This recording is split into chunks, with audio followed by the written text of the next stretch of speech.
Suresh Gyan Vihar University, Jaipur, Rajasthan. Heartily welcome our Honorable Chief Mentor, Dr. Sudhanshu Sir, our Chief Guest, Dr. Pavan Kumar Joshi Sir, and Guest of Honor, Dr. Shubha Pandey Ma'am.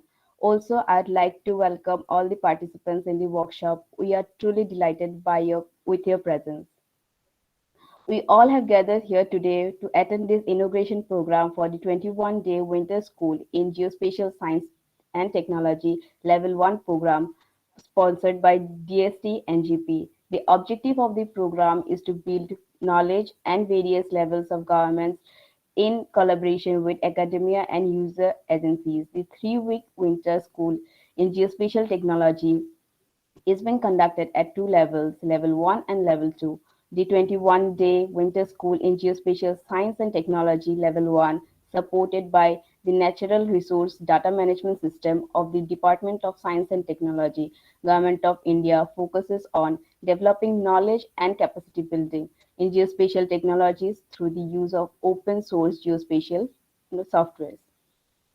The principal investigator of the program is Dr. Shruti Kanga Ma'am, Associate Professor and Coordinator, Center for Climate Change and Water Research, Suresh Gyan Vihar University, Jaipur, Rajasthan. Dr. Shruti Kanga Ma'am is currently Associate Professor of Geoinformatics at Center for Climate Change and Water Research, Suresh Gyan Vihar University, India. She earned her Master of Science and PhD in Geoinformatics from Birla Institute of Technology. In her thesis, she pioneered the modeling approaches to assess the impact of climate change on the vulnerability of forests to fires.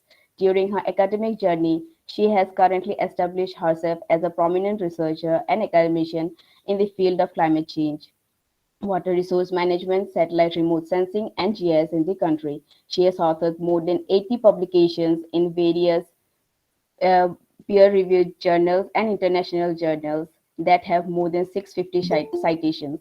She has also presented her work in more than 20 national and international conferences and workshops. To her credit are also 12 books and more than 20 book chapters with international publication houses. During the COVID-19, she worked with state authorities of Rajasthan to manage the spread of COVID-19. These works have been published in leading international journals like GeoCarto International, Risk Analysis, and Environment Development and Sustainability, and have also been presented at the AGO conference on climatological, meteorological, and environmental factors in COVID-19 pandemic 2020. She is currently supervising 8 PhD students, out of which 4 awarded and 1 submitted, and have supervised more than 25 master students, including MSc and MTech in the last years. Besides being an active researcher, she has been an active administrator by coordinating the Center for Climate Change and Water Research within the Center of Excellence at SGVU. As a coordinator, as a coordinator of the center, she has organized more than 30 workshops, webinars, industrial trainings, and international conferences to help students and researchers develop spatial thinking to resolve problems related to natural resources management and design policies to administer the issues concerning human well-being in the country efficiently. She is a member of various scientific societies such as the Indian Society of Remote Sensing, the Indian Ecological Society, and the Indian Society of Geomatics. Now, I'd like to welcome her to give the introductory speech. Ma'am, please. Thank you, Pasna. Good morning, everyone. Greetings to one and all present over here. I, Dr. Shruti Kanga, Associate Professor and Coordinator, Center for Climate Change and Water Research, welcome you all in this training program. It gives me immense pleasure to grace all of your presence in the interest of entire committee. It gives me tremendous happiness to present the welcome speech among all the esteemed people present over here. Before we begin the winter school in geospatial science and technology level 1 30 to 30 10 to 31st January 2022, I would like to express my heartful gratitude to all of you who sincerely committed to this event to make it a great success. From this platform, I would like to give a brief about the university and the Center for Climate Change and Water Research. Suresh Gyan Vihar University is one of the prestigious University located in Jaipur, Rajasthan. It is the first private university in the state of Rajasthan that has been accredited by NAC with A grade. The university has students across the world in the field of various fields like engineering, sciences, management, pharmacy, liberal studies, hotel management, education, agriculture, and healthcare. About the Center for Climate Change and Water Research aims at various research and developmental activities and has published various books, research papers in reputed publication houses like Springer, Taylor Francis, Wiley, Elsevier, etc., with high citation and impact factors. The faculties of the centers are from various IITs, NITs, Birla Institute of Technologies, Central Universities, and Wadia Institute of Himalayan Geology, etc. The center has various courses which are starting from graduation level to PhD level, starting from BSc Geology Honors, MSc and MTech program in Geoinformatics. We are also planning for BTech in Geoinformatics, and we are running a PhD in Geoinformatics and allied fields. The center has also active participation and also involved in conducting as well as attending in various conferences, webinars, seminars, workshops, etc. The aim of these attend conferences or workshops is to have interaction with various academicians, scientists, research scholars, and various other organizations, so that they get a platform where they can exchange their research and knowledge, and finally we come up with a solution which can help for the community and various sustainable management activities. Now this training program, which we with the help of DST are organizing and conducting, is for the general audience to gain insight and information about effective lifetime exercises and works. Now present training program was chosen taking care the mind and need of youth and time. Resources like air, water, forest, and water underpins all the progress in the society. So it is a prerequisite for sustainable growth and towards the achievement of maximum sustainable developmental goals. In order to end hunger, ensure good health, build sustainable cities, and fight with various climate issues, we need a reliable access to most fundamental resources of all. So the aim and the purpose of this training program is to share and disseminate knowledge, information, experiences in all the resources and their sustainable management, and finally to promote cooperative and collaborative activities for sustainable management of various resources which we have. So we are fortunate enough to have various participation all around the India, and finally we have selected 27 participants which belong to various organizations like Banaras Hindu University, Jawaharlal Nehru University, Chandigarh University, Aryabhatta Space Application Center, Purnima University, Dr. Yashwant Singh Parmar University of Horticulture and Forestry, CJ Patel College, Symbiosis Institute of Geoinformatics, Vellore Institute of Technology, Government Institute of Science, Aurangabad, Ayojan School of Planning and Architecture, Department of Science and Technology, Shivaji University, Kolhapur, University of Rajasthan, Government PG College, Gazipur, Chas College, Veer Bahadur Singh Purvanchal University, Jaunpur, and Indira Gandhi National Tribal University, MP. So with these words, I believe this 21 days training program will be a great learning platform for all the participants, and as well as to various candidates who are attending. And with these words, I would like to now hand over the stage to Upasna, and thank you very much. Now moving on with the inauguration schedule, I would like to introduce our Honorable Chief Mentor, Dr. Sudhanshu Sir, Director of Center for Climate Change and Water Research. He is an Indian educationist and polymath geologist, writer, thinker, photographer, and environmentalist. His invaluable contribution to transforming Gyan Vihar University into a world-class institution goes beyond words.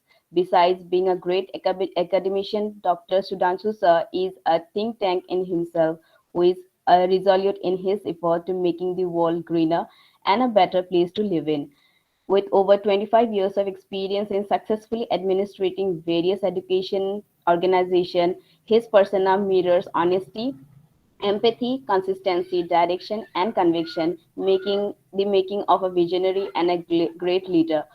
Also, I'd like to mention his immense contribution, participation, and involvement in the field of climate change, sustainable development, and environmental upgradation. Now, I would like to welcome him to give his excellent speech. Sir, please.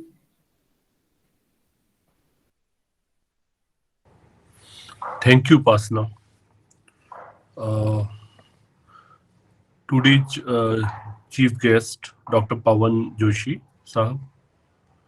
The guest of honor, Madam, Dr. Pandey. Coordinator of our center, Dr. Shruti Kanga. Coordinator of our Center for Doctoral Study, Sustainable Development Goals, Dr. Suraj. My colleagues, Dr. Varun, Dr. Pranay, Priyanka, all the PhD scholars of our center, my learned participants. It's really a matter of pleasure that Gyan University is going to organize this winter school. Though there is a severe third wave corona shade over this, that's why we are unable to meet face to face, and we are compelled to join this winter school in online mode. Certainly, this is one of the great problem of the system, but we cannot do anything. But I believe this long awaiting winter school now it is going on will be much worthy and useful for all the participants, because team of climate change center is really ready like anything. They had done their great job in the last few months to make this event successful. Dear participants, you all knows that with the time, now society is going to understand the need of GIS studies, geospatial technologies are one of the most important and need of the day. Gradually, when we are moving ahead towards the 21st century, 22nd century, we can understand still there are millions of the people with hunger. There are issues related to the sustainable developments, and still we are fighting for the equality. We are fighting for the happiness.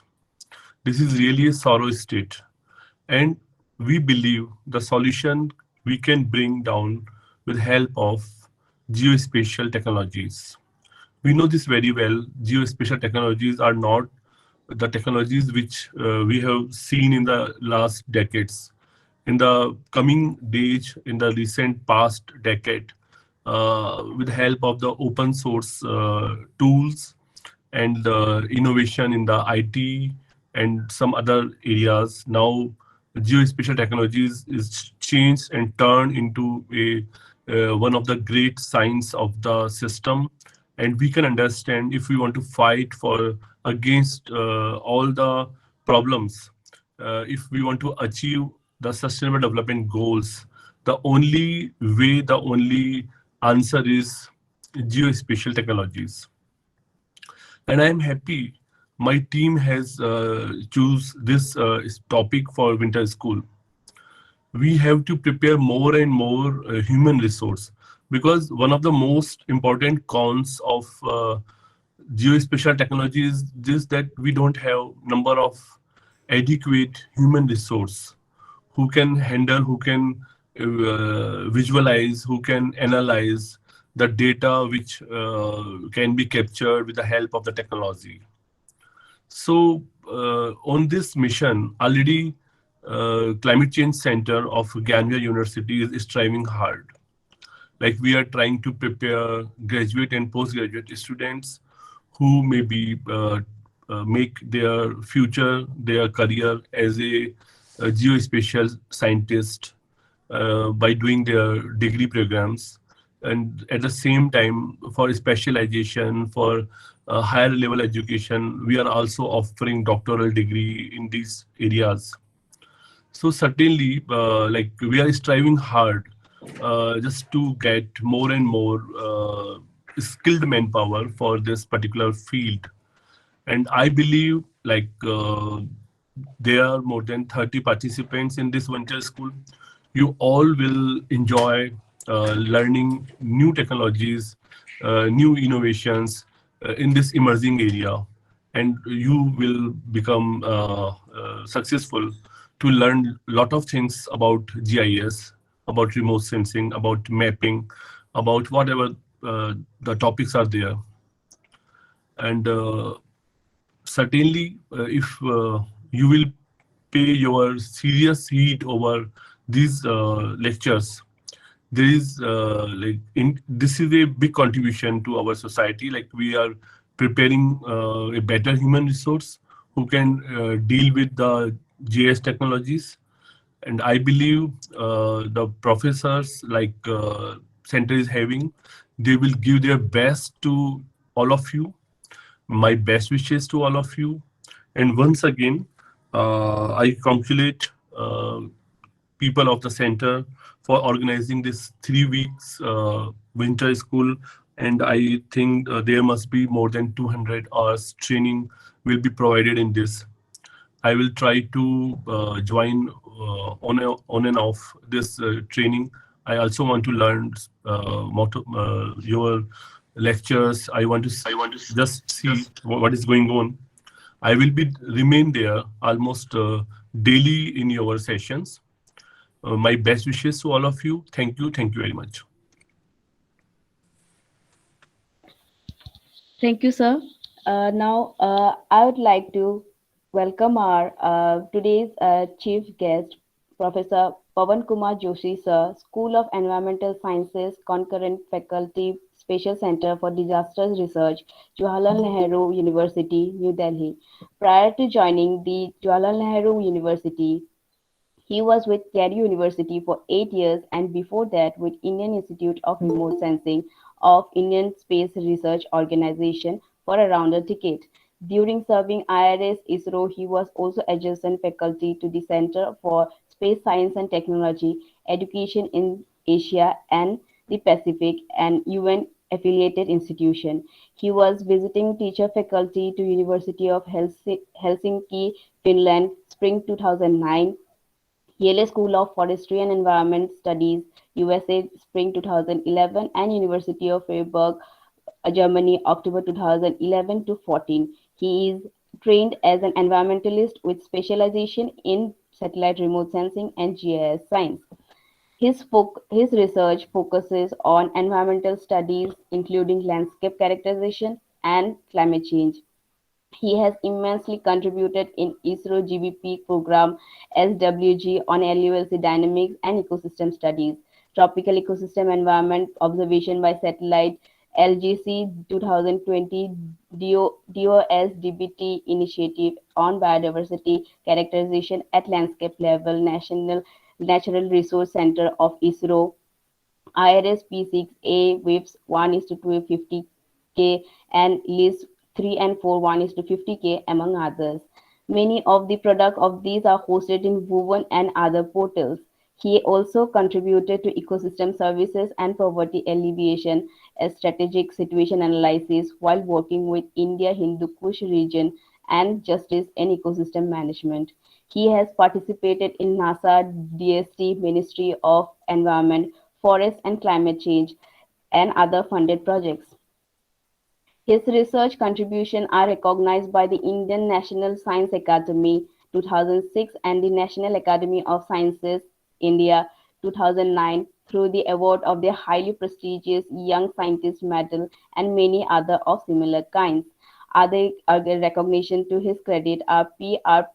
Pisharotti Memorial Award, Indian National Remote Sensing Award 2014, and Platinum Jubilee Lecture 2015, Indian Science Congress 2018, and Environment Science section. He has also authored 150 peer-reviewed journals, 20 book chapters, 7 books, and monographs.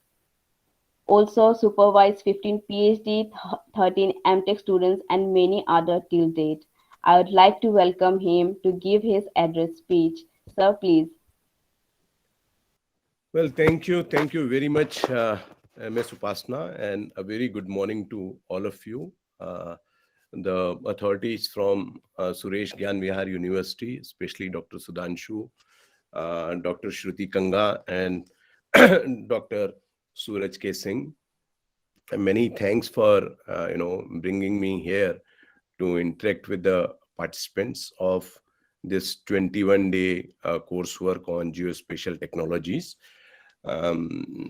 I understand the DST representative, Dr. Shubha Pandey, is also there.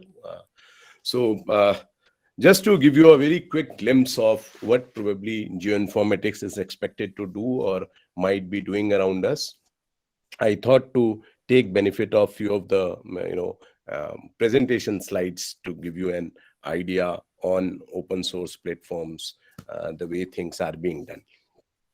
In any country, including India, there are some set of objectives to make society a better place to live while using resources in the most sustainable manner. And these all things can be addressed through variety of scientific investigations. And such scientific investigations are often bottom-up approaches or the top-down approaches. You use either of the approach. You need systems which can observe, which can identify some of the parameters, variables which are essential for such observational goals, or you dwell with some of the decision-making tools for policy and planning. In either of the ways, you are actually constructing a knowledge base which can give us trends, patterns, both in spatial and temporal domains, and which can also help us in forecasting or looking what scenario will be.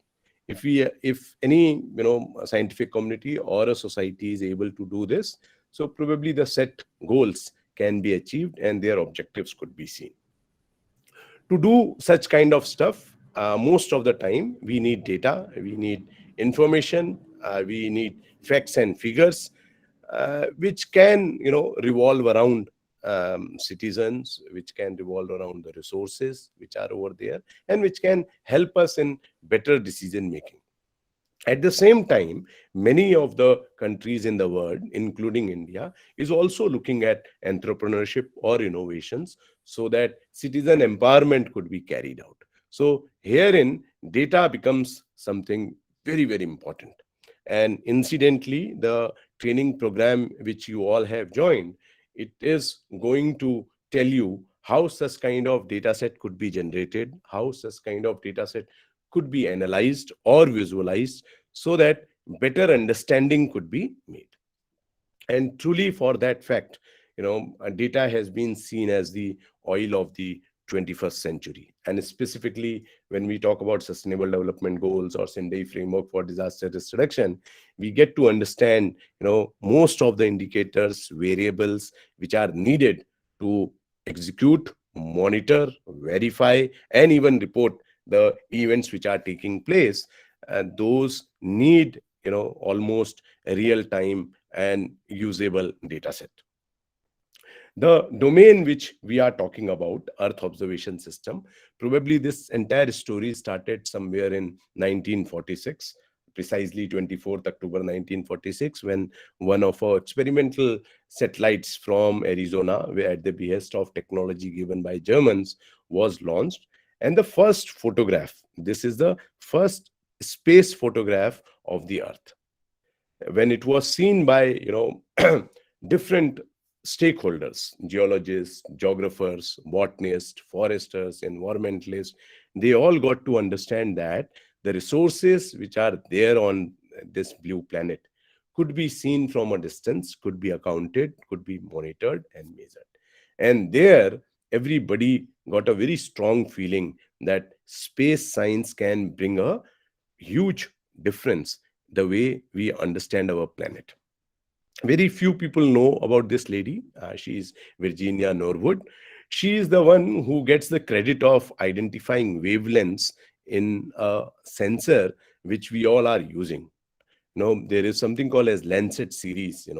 Since 1970s till date, we are having Landsat 1, 2, 3, 4, 7, 8, and very soon we are going to get Landsat 9 also.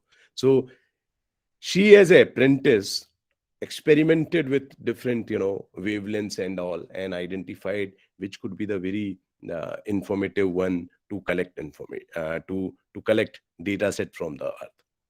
So such type of early year initiatives were taken by humankind to understand how data capture could be carried out. And this one, what you see, this is a photograph of a national park of Yosemite, which is again probably among the first few photographs taken by the Landsat. Since then, people were, so much interested in these technologies that Sputnik 1 was launched in 1957, and better expectations were carried out from space. And today, if you actually see, probably there are roughly 4,000 satellites which are there around the Earth. Out of those 4,000 satellites, 2,000 are the ones which are actively communicating with the planet. Those could be meteorological satellites, those could be geophysical and geophysical satellites, remote sensing satellites, or even global navigation satellite systems, or in general we call them as GPS satellites. There are 100 plus countries which have capabilities of making their own satellites, and 15 countries are the one which are able to launch these satellites using PSLV, GSLV kind of launch vehicles. Roughly in each year, 100 plus launches take place, and there could be a possibility that in each launch 100 satellites are thrown onto the outer space in one go. In fact, there was a few years back, there was a headlines in most of the dailies wherein India launched 100 satellites in one go.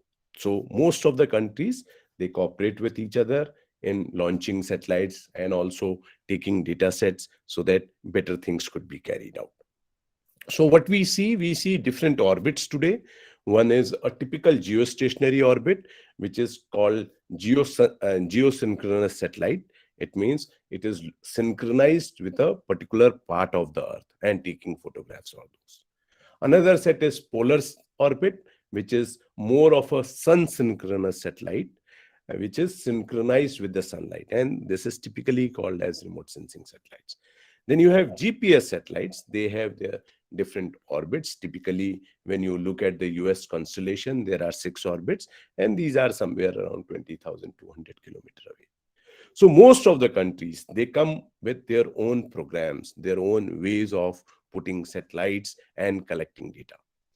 You all should be proud to know that India is among the top 3 countries when it comes to satellites, when it comes to launching satellites, and also when it comes to resolution which could be applied for a variety of activities. So India is among very few countries which is able to provide high resolution data sets. And the reason could be because it has always moved in a mission mode.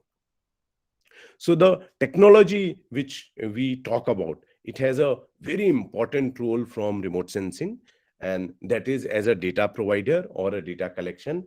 Most of the time when people narrate remote sensing, so they refer to satellites. But this could be drones, this could be helicopters, this could be aeroplanes, any platform which is away from Earth and taking pictures, photographs, videos of the Earth's surface to interpret the things. So that is how remote sensing works. GIS is a unique platform like any computer system wherein you can store, index, analyze, interpret, and process data sets. The beauty with GIS is the prefix is geographical. So all the data set which you are referring to, which you are using, it has a coordinate with this. And that makes it unique. Otherwise, any information system like hotel management information system, hospital information system, management information system, all those are information systems. But geographical information system has a unique entity, that anything and everything which it is storing with reference to location. And lately we have understood most of the things which we are using for our day-to-day activities, for our planning, everything is linked with this space, its location. That location information could also be generated through something called as GPS. Commonly, people call it Global Positioning System. It all started with US, wherein 24 satellites were placed over 6 orbits. And if you are standing anywhere on the Earth, you should be able to connect at least 4 satellites so that you can get your location very precisely. But now what we see that most of the other countries, they have their own set of GPS satellites, like India, China, Japan, entire European Union, Russia. They all have put their own GPS satellites, and you have roughly close to 100 GPS satellites. It means your precision to collect information, your accuracy is somewhat increasing. So when we talk about geoinformatics, we talk about remote sensing, GIS, GPS all together, plus ICT, plus ground knowledge, plus social networking and collecting information about all those kind of things. This dream in India was taken by Sir Vikram Sarabhai, and he actually thought of that, when country was especially struggling with many of the other social stigmas, he said that space technology can bring a lot of solutions to us.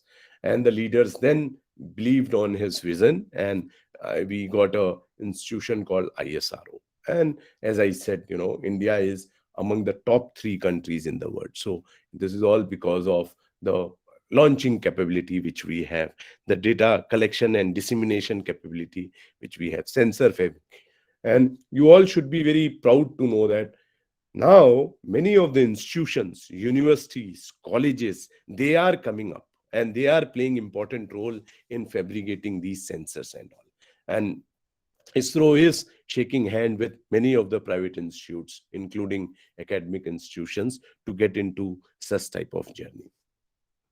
When you look at applications, there was a professor, P.R. Prisharotti. He was working with ICAR down south in Kerala.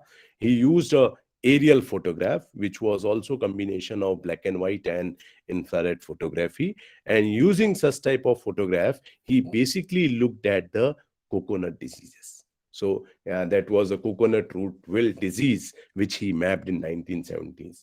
This was a time when, rest of the world was thinking how an IR band or which kind of bands, which kind of photograph can help us to map or monitor something. And this gentleman sitting in India, down south, experimented this. And this was the first remote sensing application in India, wherein using an aerial photograph, having a combination of different bands, coconut root wilt disease was mapped. And he presented his work later year in US, and people appreciated that such type of applications are somewhat very much needed. When you look at the national application, first national application of remote sensing, it was a group of scientists, probably 5 or 6 scientists. Within a time limit of 6 months, they mapped the forest cover of entire country using Landsat MSS data. In one of the conferences in Mumbai, some of the scientists felt that such kind of exercise need to be done. And when this was done, this exercise reported we have hardly 14 to 16% of forest cover. Whereas the books which were maintained by forest department or government, it was saying we are having close to 40% of forest cover. So that became a, somewhat a mismatch, and people didn't accept this. And the same thing was again carried out using data set of 80s and 82. And similar kind of, results were reported. This even went to the lower and upper house for the discussions among the politicians. And as a result, you got an institution called Forest Survey of India. And again, this is a matter of proud that no other country is able to create forest cover map for the entire country after every 2 years. FSI does this.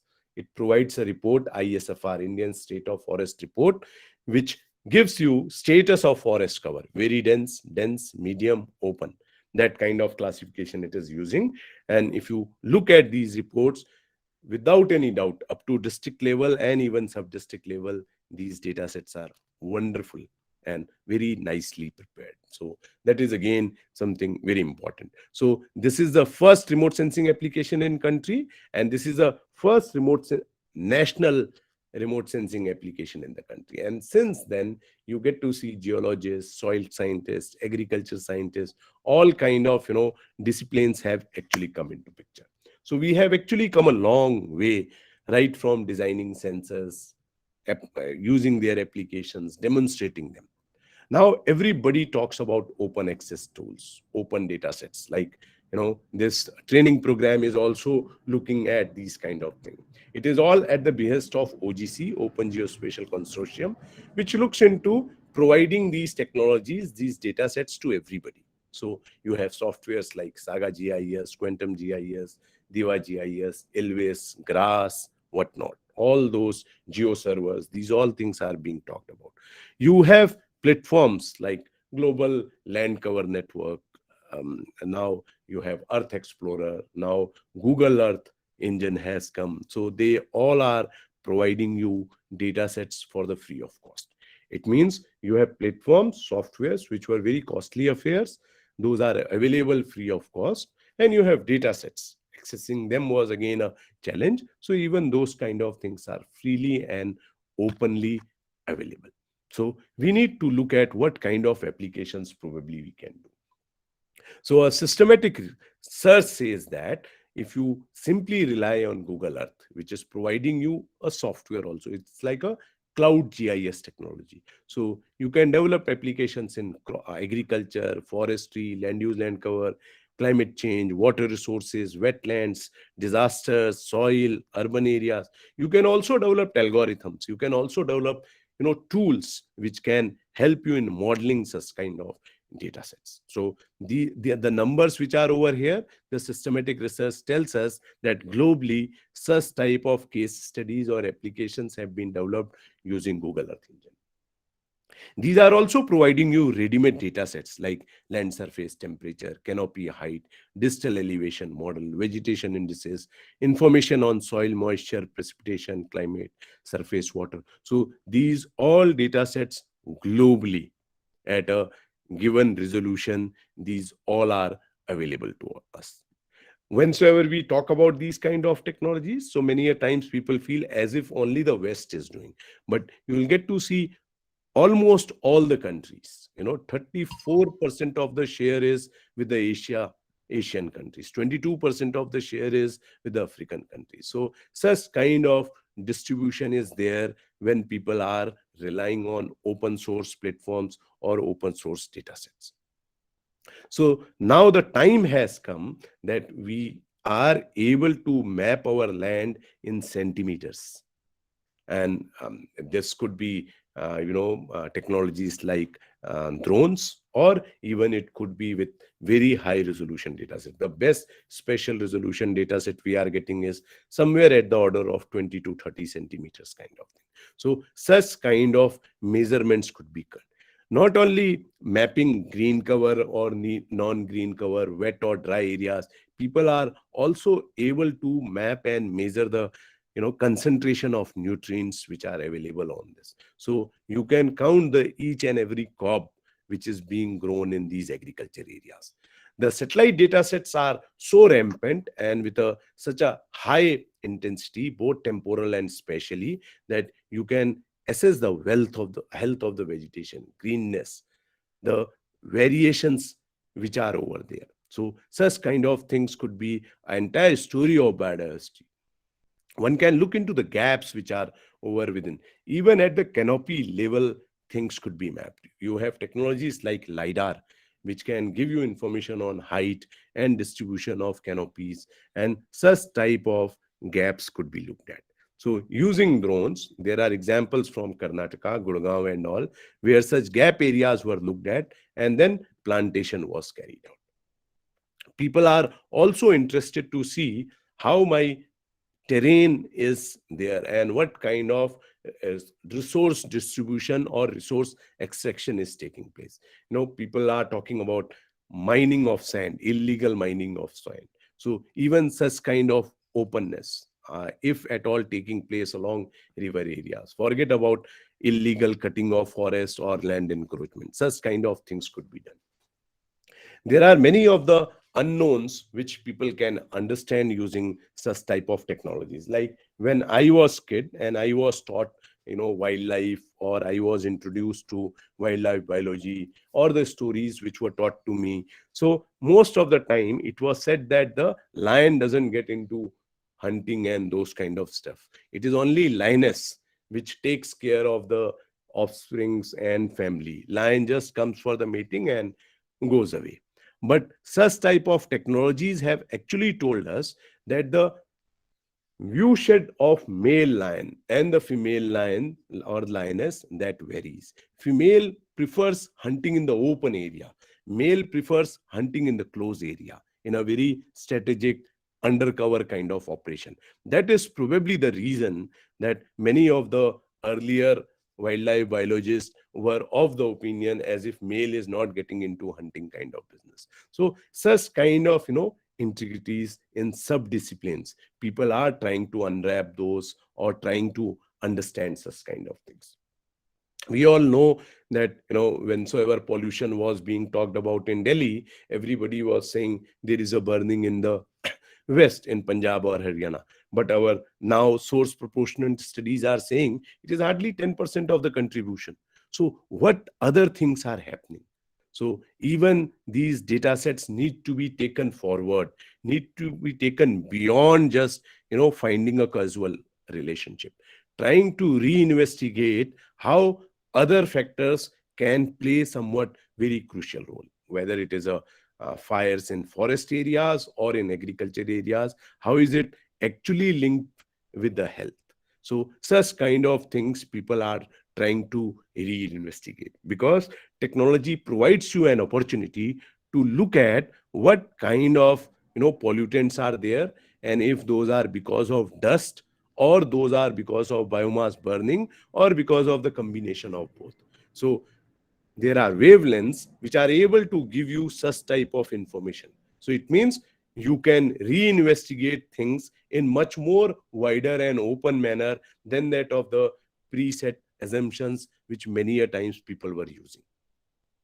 You get to see daily coverage of wind or your clouds. Like I tried pulling it early in the morning. This is 9th January 2022. And in the evening, 8, 9, 1800, 20, 120, 200 kind of window hours. So it means how there is a movement of cloud, how there is a movement of wind, even such kind of real-time data sets are available. You simply go to this website and one should be able to see such kind of information almost in the real time. And why do you need it? Because if there is any kind of unfortunate event which can take place, like the Chamoli floods which took place over there, you can always rely on to high resolution data sets and the meteorological parameters, and then you can actually get to understand why that event has taken place.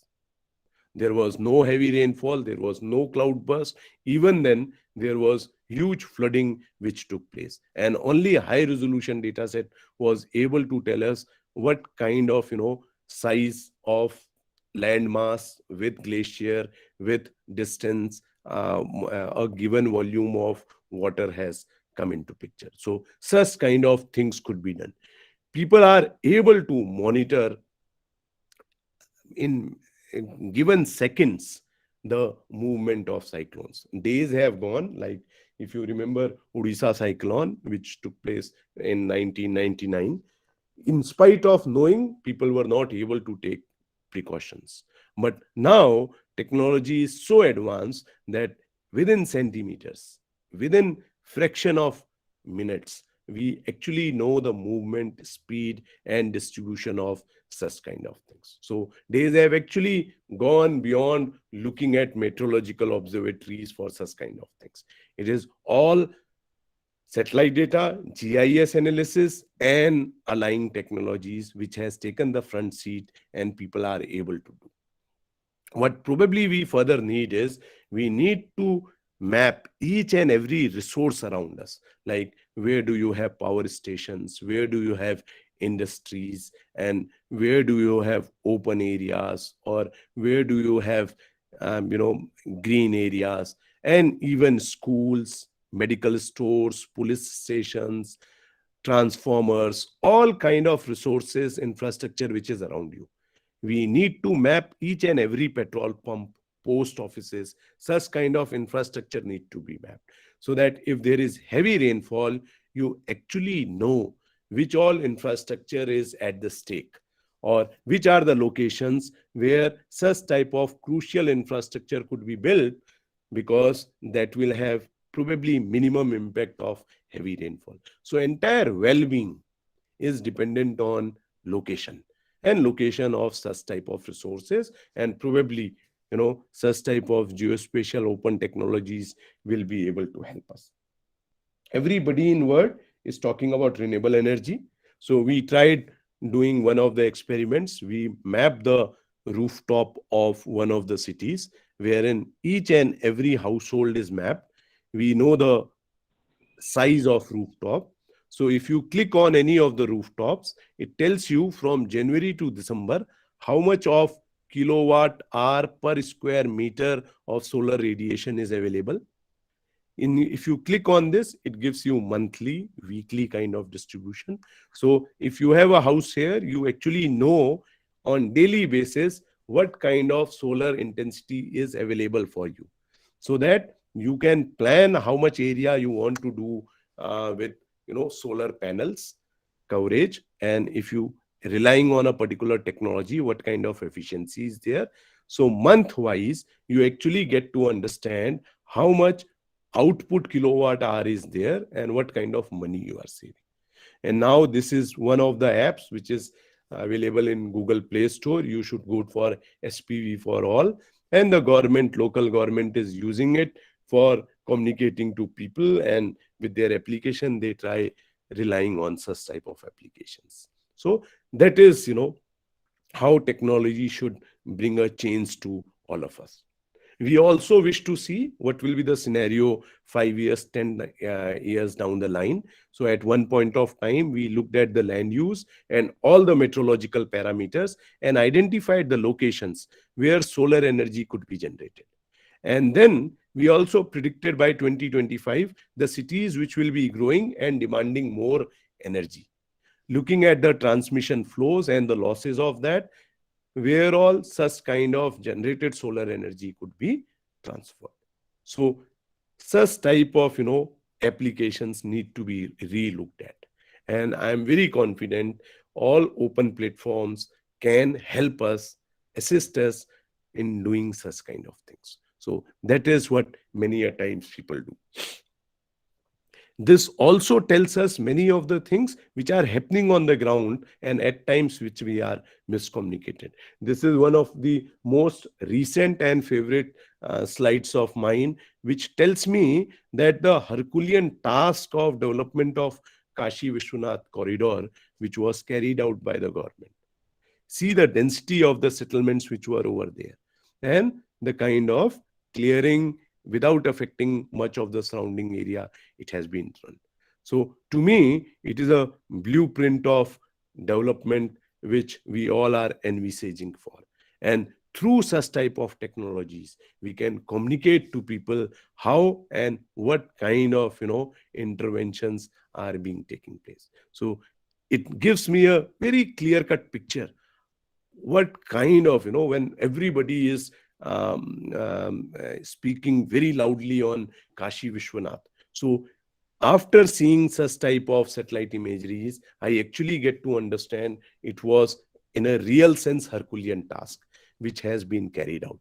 At the same time, it also motivates me that such kind of Herculean task could be attempted very conveniently if we know distribution of settlements using such high resolution data sets. So maybe, these data sets will not only be used for the prospective planning, it will also help us knowing the retrospective stories in history, in archaeology, in other disciplines also. Such type of things will be used. Time has to come wherein in one go we'll be launching bundle of satellites, like I said, 100 satellites. Probably the road ahead tells us that we'll be having thousands of satellites continuously moving on the around the earth's surface, and in real time providing me pictures of the earth. You and I have to think of what all can we do with such gigatons of data set which can come to us. If in real time, if I get to see such type of data sets, what all can I do? One of the applications which people looked at during this corona is, counting the head count. Like this is Makkah, one of the pilgrimages which is regularly visited by people following Islam. This is in a regular period and this is a peak COVID period. So you actually can head count the people who are visiting such type of shrines. Not only this, this is another very high resolution data set which is from China, and what all you see is this is a parking lot of a hospital, and this is prior to August 2019, and such type of high resolution data sets tell us that August 29 onwards, all of a sudden footfall had increased in the parking lots of hospitals. And this was just not done in one hospital, this was done in multiple hospitals in China. And this footfall in hospitals was most of the time for the complaints related to flu. So it means the COVID, which we got to know in January 2020 or probably in December 2019, in China, it had started in August 2019. And the country was not revealing such type of evidences.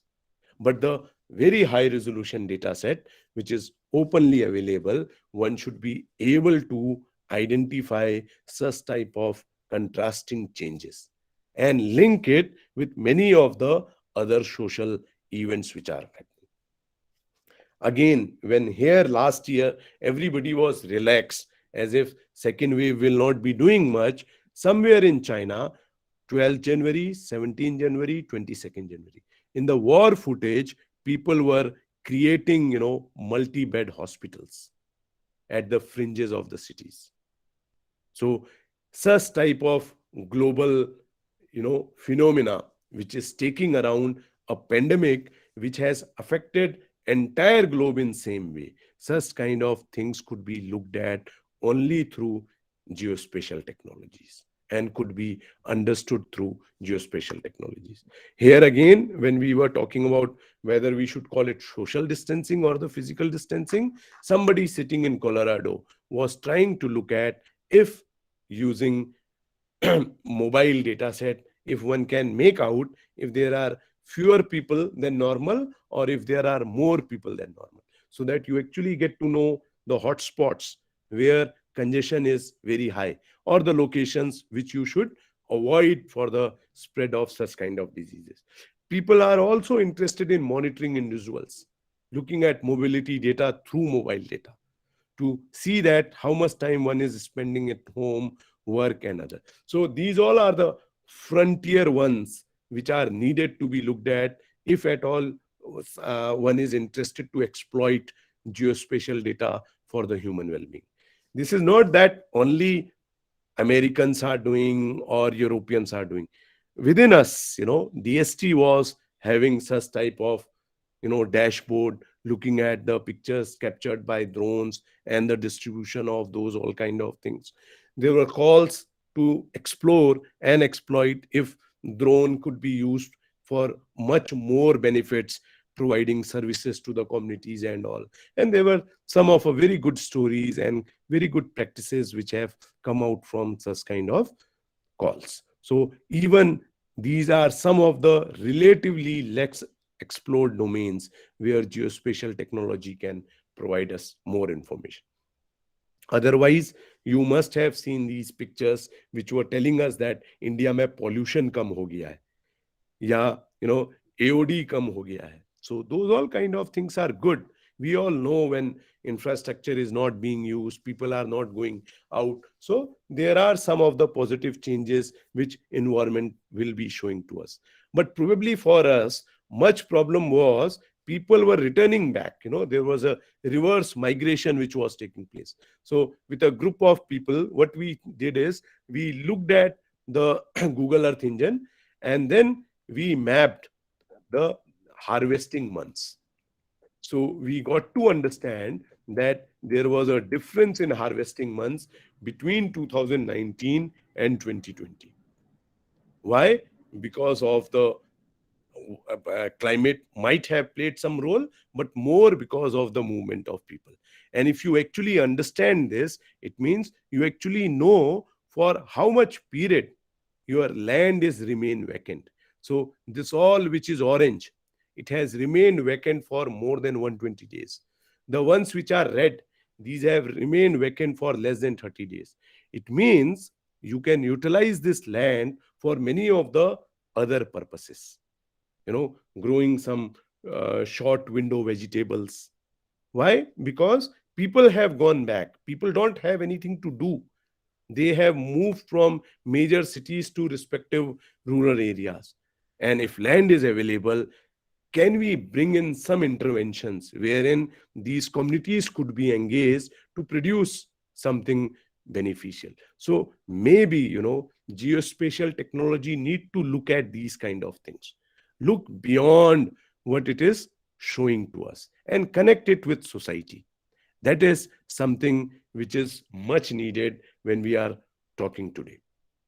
Otherwise, you must have seen these dashboards which are communicating to us how many vaccinations have taken and what kind of infections are there. These all things are good to get information about, but we need to exploit these technologies for better well-being. One of the location-based services which government has developed is called Arogya Setu app. I will urge that because you are attending this course, try looking at this app. Register onto this app, because again this Omicron will be giving us all together different kind of distribution.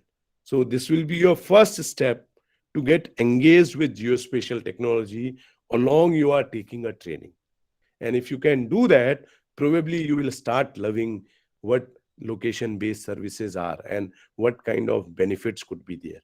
More than that, because you are getting trained to a technology, you will be able to find gaps within these kind of apps. If you can do that, you can think somewhat big. And that is what we need.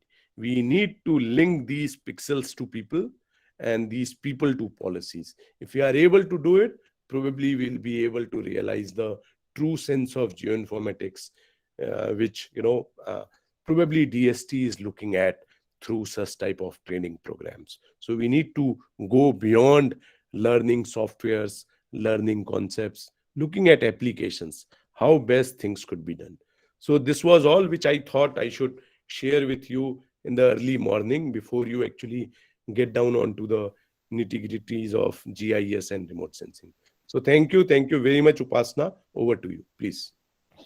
Thank you so much, sir, for such an insightful presentation. It was indeed very knowledgeable and extremely crucial in understanding various modern geospatial technological applications for a number of fields, and also a glimpse of future of world in the field of remote sensing and GIS. Thank you, sir. Proceeding ahead, I would like to introduce our today's guest of honor, Dr. Shubha Pandey, ma'am, sir.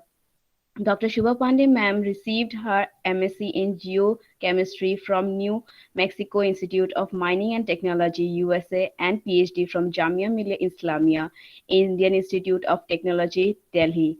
After spending a year as a postdoctoral fellow at the University of Missouri, she joined Indian Institute of Technology, Delhi as an independent young principal investigator She is having more than 25 publications in journals of internal dispute, one US patent, 4 book chapters. At present, from last 7 years, she is working as a scientist in National Geospatial Program Division of Department of Science and Technology, Government of India.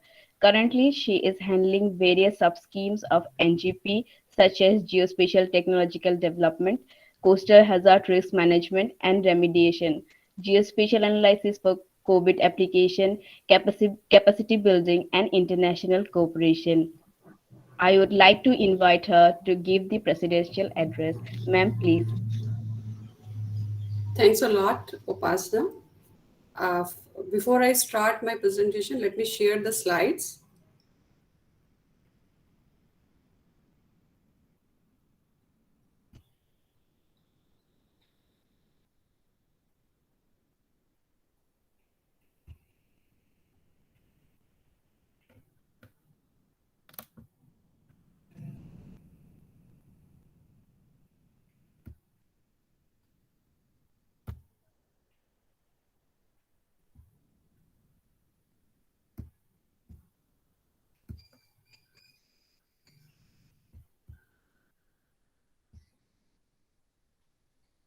Hope my slides are visible.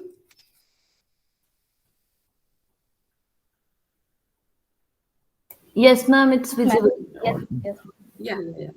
So, distinguished chief guest, Professor Joshi, Dr.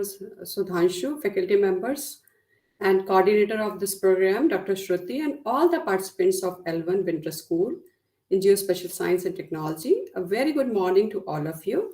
It's my immense pleasure to be part of this inaugural function. On behalf of the National Geospatial Program of Department of Science and Technology, Government of India, I welcome you all to this training program. We had very informative presentation by Professor Joshi.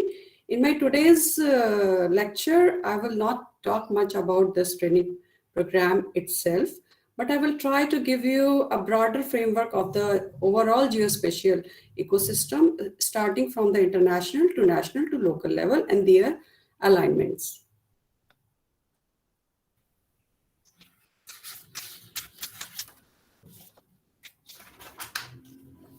As we all are already aware, that importance of geospatial information and technology in our day-to-day life has increased as the location component becomes an integral part for decision making, as mentioned by Professor Joshi also, and that's important in all the key economic sectors.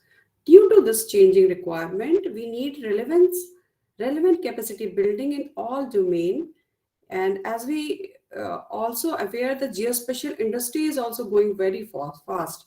And geospatial industry is expected to reach around 20 billion by 2025.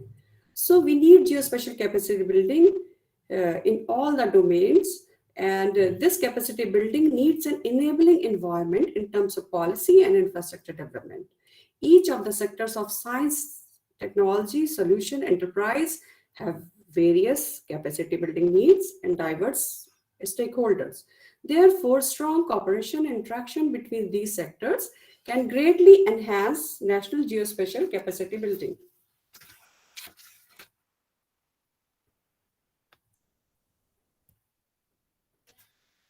So, a little brief about our program division in DST. NRDMS, which is Natural Resource Data Management System, program of DST, was initiated in 1982, has so far successfully demonstrated utilities of geospatial technologies, decision making, and developed capacity for geospatial data and information and management at a state, district, and local level. But considering the changing requirement of geospatial science and technology in the country, which is beyond remote sensing as GIS, the program division has now evolved into National Geospatial Program to catalyze the national geospatial ecosystem with a mandate of promoting geospatial science, technology, policy, solution, capacity building, and international cooperation for sustainable economic development at all levels of governance. So keeping this in mind, we now have well-developed geospatial science program Geospatial Technology Development Program, Geospatial Solution for Addressing the Sustainable Development Goals, Special Disaster Risk Reduction, Enterprise and Capacity Building Program. The details of all these programs can be seen at our website, DST NGP. And if you are interested, you can email separately also to know more about the program. And with time to time, we are issuing call for a proposal relevant to this program. So the main objectives of the capacity building program when we started in a broader sense were to develop capacity building in teaching, research, development, and use of geospatial science and technologies, and to promote the use of the open source GIS related software tools, and to promote networking of government, academia, research, and industrial organizations. Hello? Ma'am, your PPT is not moving. Slide is not moving. Okay. So let me stop sharing and share again. Thank you. Yeah. Miss Upasana, can you share if I maybe Ma'am, you need to some put it problem? on full screen mode. Yeah. Ma'am, we will be sharing up. No, ma'am, we are sharing it. Ma'am, we are sharing from Okay. our end. Just Okay. wait for a minute. We are sharing. Okay.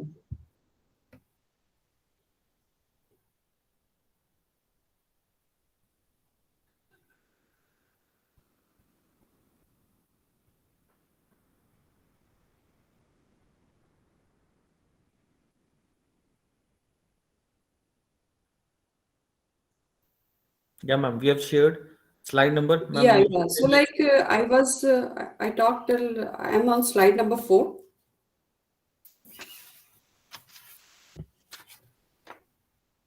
Yeah. So can we move to the next slide, please?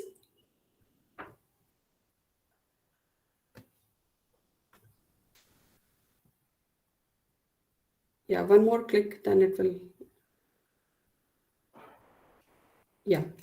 So sorry about the earlier, slides didn't move. So as we already know that geospatial way is the future and probably the most efficient way to collect, process, and utilize information in overall government development, global development agenda. But our country lacks geospatial expertise at the very higher level. So there's an MHRD report published in 2017 and according to the report, there are huge difference between the demand and supply of the geospatial experts. So from the in this pyramid, it shows the various category of geospatial experts, starting from the geospatial skilled workforce, technical geospatial experts, and geospatial expert at the higher level. However, the current scenario of the university system is that we produce the geospatial skilled workforce at the lower level. And but we, due to lack of subject expert, adequate infrastructure, impact the quality of the education, restricting the capacity at the lower level.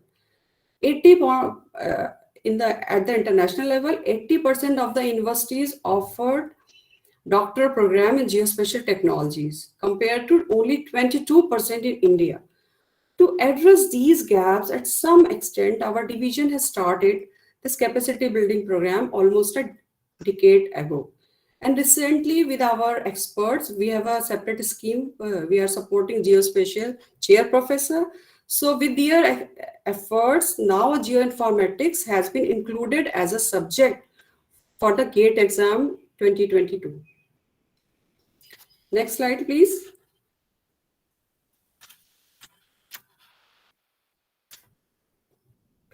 So in order to promote geospatial science, research, application, and training in various sectors, National Geospatial Program Division has been supporting an exclusive training program of 21 days and 3 days for various target groups.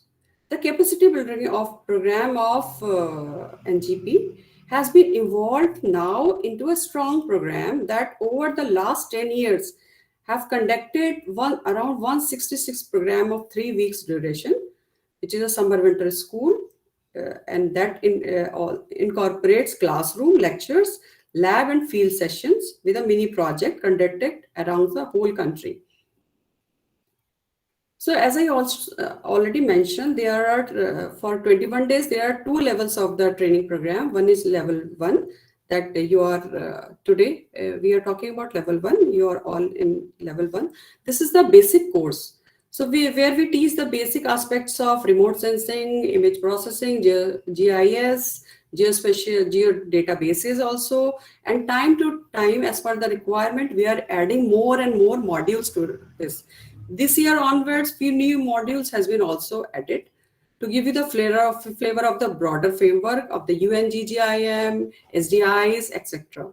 Level 2, which is the advanced and theme specific, started 3-4 years back, and theme specific advanced courses, and a few of the themes we have supported this year are landslide management, coastal and ocean vulnerability, watershed management, biodiversity, etc. So other than these 21 days training program, we have earlier we had 3 days orientation program to cater all the decision makers. But from the last year, this program we have discontinued and modified into a 3 days geo innovation challenge, especially to cater the young professionals. So overall, this year we have supported total 42 this kind of programs, in which 25 are exclusively for the level 1. Next slide, please.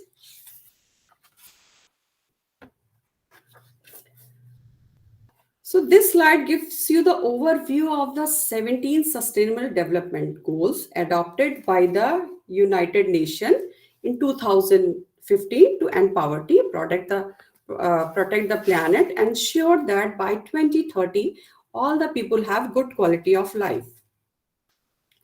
Next slide, please. So if you talk about the internationally, global level, there is a global body called UNGGIM, United Nations Global Geospatial Information Management, which is responsible for managing the geospatial related issues globally. And this was formed in 2011 by ECOSOC, which is the United Nations Economic and Social Council. And there's a lot of, all over the world, there's a lot of members to this UNGGIM group. India is also one of the founder member. And every year, Indian delegation, we are participating in their various activities. They have an annual meeting, they have the Asia Pacific meetings, and they have various working groups also, very specific working groups. To know more about the UNGGIM, there's a website. If you type on the Google or UNGGIM, you will get to know all their activities. Next slide, please.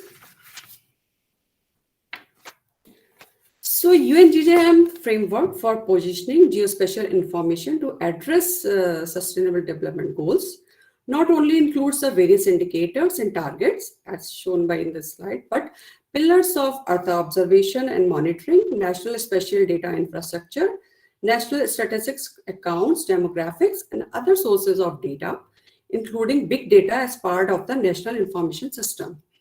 Next slide, please.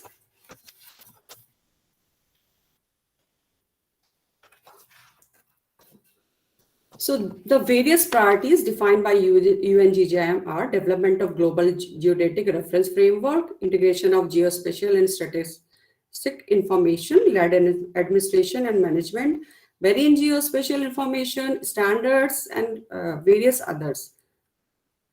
Next slide, please.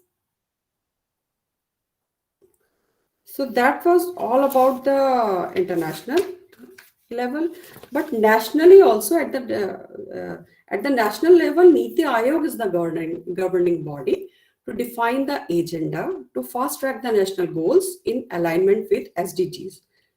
And Ministry of Statistics and Program Implementation is responsible for preparing the national indicators for monitoring the SDGs. Every ministries, they are required to align their activities in view of national development and SDGs. Even we, like in DST, every quarter we are also required to provide input to the Niti Aayog regarding our output in alignment of the SDGs. Next slide, please.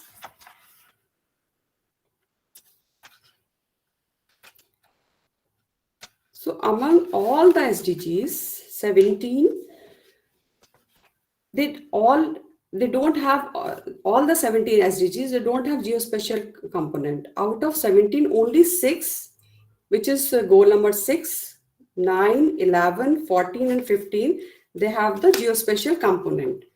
Next slide, please.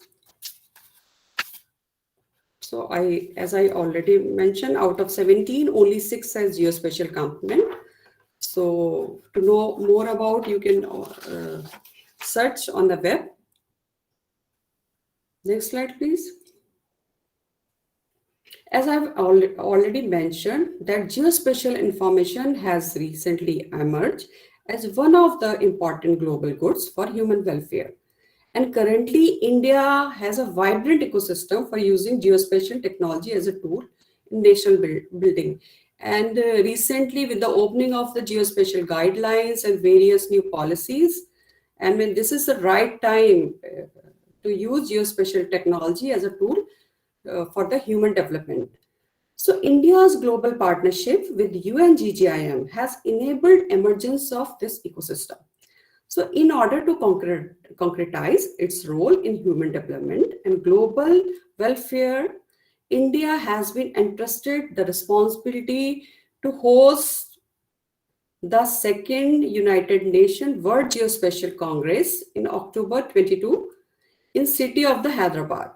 Next slide, please. So this capacity building training program is being organized as the pre-event of the Congress. So whole year before the Congress, we are organizing geospatial related pre-events. So the aim of the Congress is to address the development and strengthening of geospatial information management and capacities to enhance the roles and relevance of geospatial information towards SDGs for shared and better future. So as I mentioned earlier, India will be hosting this Congress at Hyderabad in the month of October from 10 to 14. And year 22 is a very important year for us to host this event as a part of the celebration of Azadi Ka Amrit Mahotsav. And aptly, the theme of the Congress is Geo-enabling the Global Village, which is in line with Honorable PM's vision, Sabka Saath, Sabka Vikas. And this year's Congress is main focus on the youth and underrepresented society. So geospatial component of the SDGs as guided by the UNGGM will be introduced to all the trainees during this lecture sessions. And the focus will be on the role of geospatial tools technology in measuring the SDGs using global indicators. So in the practical session, hands-on practices, I think we have already talked to Dr. Shruti, and some hands-on sessions should be linked to SDG monitoring and sustainability creating examples, so which can be later showcased during the Congress. So all the trainees or participants, they can come up with plethora of product. It can be in the form of the knowledge, or form of product, tools, or idea that can be showcased during the second UNWGIC. So from each of these level 1 summer winter schools, few trainees will be recognized by UNGGIM Secretariat and as recommended by the coordinator, of course, for developing the, as I mentioned earlier, the ideas, tools, or knowledge related to SDGs. Next slide, please. So I urge all the participants of this level 1 training program to take this 21 days as an opportunity of learning and incorporate geospatial in your workflow process when you go back. And we will really happy to see if you as a potential project investigators, when we next issue any call for a proposal. For all of you, I have a message before I leave. It is not only moving that creates new starting points. Sometimes all it takes is a subtle shift in perspective, an opening of the mind, and a new option and a fresh outlook to start to see new option possibility. Thank you all. Now I'm handing over the stage to Dr. Shruti. Dr. Shruti, can we now show all the participants the clip? Yes, ma'am. The card culture? Yeah. Thank Yes. you.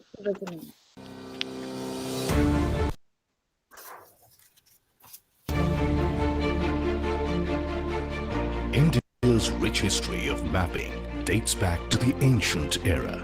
The planned cities of the Indus Valley civilization is proof that people of ancient India had knowledge of mapping. Through the ages, map making in India continued to evolve and even prosper. But cartography really blossomed after the Survey of India was established in 1767. Royal Navy officer James Rennell published the first composite map of Hindustan in 1779 in a Bengal Atlas. In 1802, the Great Indian Trigonometry Survey of India was started. During this period, district gazetteers were tasked with producing accurate maps of each district in India. Survey of India is the oldest and largest national mapping agency in the world. It works in close coordination with other surveying agencies in India, such as the Geological Survey of India, Forest Survey of India, and Zoological Survey of India. The adoption of computers in the 1970s provided real impetus to India's geospatial ecosystem. The launch of the IRS-1A in 1988 marked the beginning of a vibrant national remote sensing program. Subsequent satellite launches of the IRS series through the 80s and 90s helped India to develop an advanced remote sensing and geospatial knowledge ecosystem. The 73rd Constitutional Amendment provided the focus and direction for integrating geospatial technologies into local level planning. Today, India's thriving geospatial ecosystem is driven by diverse academia hailing from over 200 academic institutions. Adoption of cutting-edge technologies and growing geodetic and spatial data infrastructures. In keeping up with the times, India has adopted geospatial data-led governance in multiple areas such as use of geotagging in Manrega, aerial surveying in Swamitva, and socio-economic revival post the COVID-19 pandemic, led by the civil society. To mark the 75th year of India's independence, the Government of India recently has issued detailed guidelines for liberalizing the geospatial data market. This will not only benefit the geospatial industry, it will also have a profound social impact. As a result, the geospatial industry in India is expected to reach a market potential of $20 billion by 2025. India is at the forefront in adopting the philosophy of the Integrated Geospatial Information Framework of UNGGIM as part of its commitment towards Sustainable Development Goals and Sendai Framework for Disaster Risk Reduction. It gives the Indian geospatial community immense pride to host the second UN World Geospatial Information Congress, where it will share its experiences and learnings with the global geospatial community and contribute to the growing body of geospatial knowledge infrastructure. It will also be a great opportunity to learn from the global community, thought leaders, and experts for strengthening India's national geospatial ecosystem. To mark the 75th year of India's independence, the Indian geospatial community welcomes you to the second UN WGIC, where this year's theme is Geo-enabling the Global Village at India's historic city of Hyderabad, a city of great heritage, known around the world as the City of Nizams. Hyderabad is also famous for its mouth-watering traditional food like its signature biryani and many South Indian delicacies. It's a city that has marched with the times, blending heritage with the modern world that makes it a technology hotspot and the geospatial hub of India.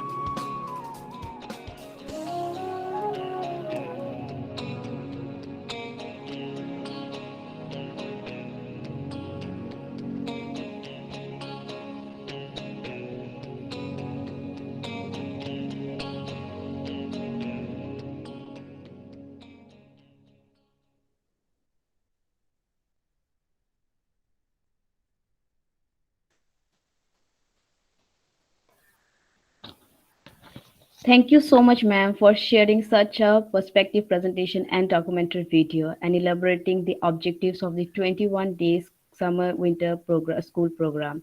We are certain that this 21 days program will be very beneficial to all. Thank you, ma'am. Moving ahead, I'd like to introduce Dr. Suraj Kumar Singh, sir. Dr. Suraj Kumar Singh sir, is an associate professor and coordinator at the Center for Sustainable Development, Suresh Gandhi University, Jaipur. Previously, he worked as an assistant professor at the Central University of Jharkhand, Jaipur. Previously, he worked as an assistant professor at the Jharkhand, Ranchi. He also served as a research associate in National Remote Sensing Center, NRSC, Indian Space Research Organization, ISRO. He earned his PhD degree in 2012 from the Department of Remote Sensing, Birla Institute of Technology, Ranchi. He has experience in the area of water logging, flood hazards, geospatial applications in water resources, disaster management, hydrogeomorphology, urban planning, and wasteland mapping. To his credit, till date, he has citations 737, I-10 index 28, H index 17 with nearly 100 publications in peer-reviewed high impact factor journals, 15 book chapters and 25 book chapters and 15 books in highly reputed publication houses like Elsevier, Springer, CRC, Press, Wiley, Taylor and Francis, and many more. He has also organized and attended various workshops, seminars, and international conferences. Now, I would welcome him to take over and give his address note. Thank you. Thank you, Ms. Upasna. Hi, everyone. This is Dr. Suraj from Center for Sustainable Development, Suresh Gyan University, Jaipur, Rajasthan. I welcome you all. And before starting my presentation, as a prerequisite suggested to us by DST, all the students who have enrolled in this 21 days NGP training program, they have to register. So I will request Dr. Pranay Divate to please share the registration link in the chat box, and we'll be staying 10 to 15 minutes break will be giving now, so that each and every candidate and the participants who have registered can register it. It will hardly take 15 to 20 minutes to get it registration. And there are some basic details. There are some tests that will be conducted by DST. There are some MCQ questions that has to be filled. And once you will be filled up, like we'll start from 11:50, I'll be starting my lecture. So Dr. Pranay, please share the link in the chat box. If anybody has got any question, he can ask me right now.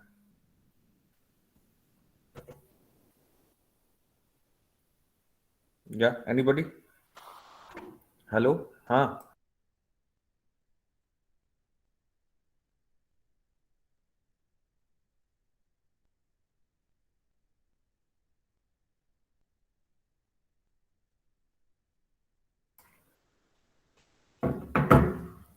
Secondly, it is only for those registered participants. Any of the candidates who have not received any confirmation link from DST or students are not supposed to register in this program. Only the selected participants have to register. None of the students who have not received any confirmation, yeah, we have allowed you to attend the program because many of you have requested that we don't require a certification. That's why, but please do not fill this registration form. Only the selected candidates will be filling up. Dr. Suraj, instead of sharing it here, Pranay, we can share it in the WhatsApp group of Okay, only selected candidates which we have created. okay, okay, okay.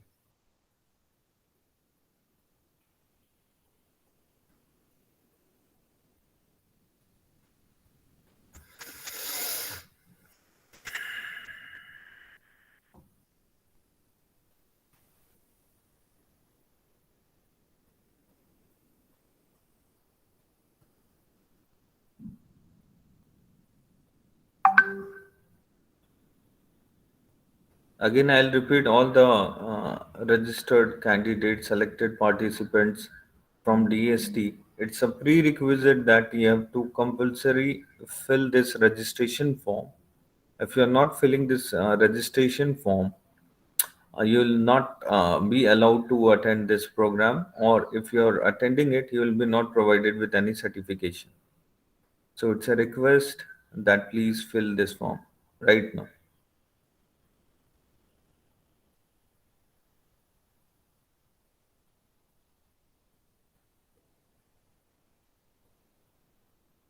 If anybody is having any problem, we are there to help you out. Excuse me, sir. Good morning. Yeah. Sir is asking for a password. That you have registered, there is an option that you must be getting that password in your email. All Check right. your email right now. Yes, sir. Sure.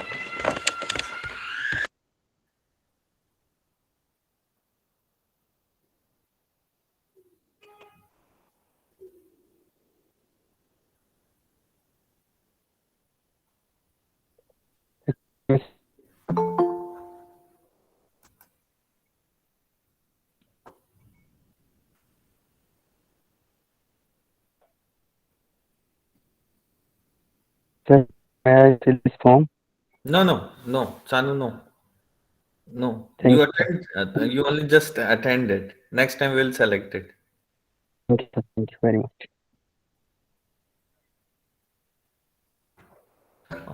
कोई है जिसको problem है?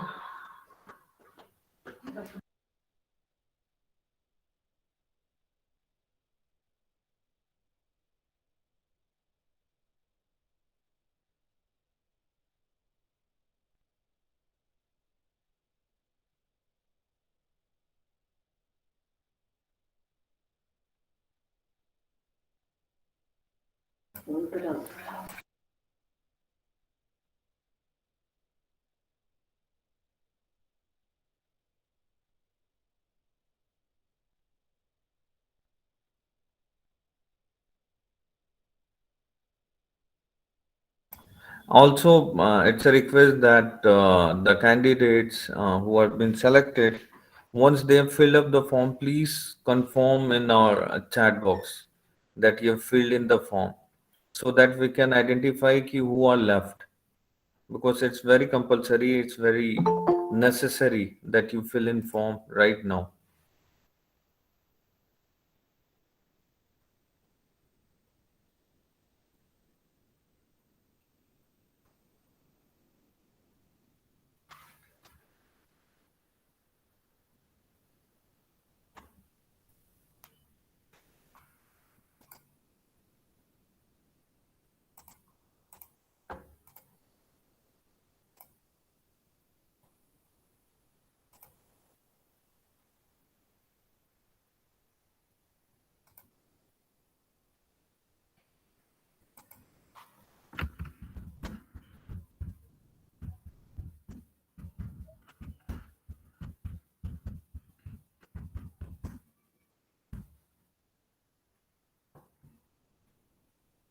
Sir, Yeah. sir, I do not found my password, sir, in my email. You don't have Ma'am, a he sent the invitation link to participate. Sir, I'm facing the same problem. There is no password in the email. Okay, wait. Give us a minute. I'll ask the DST. It is shared with the link.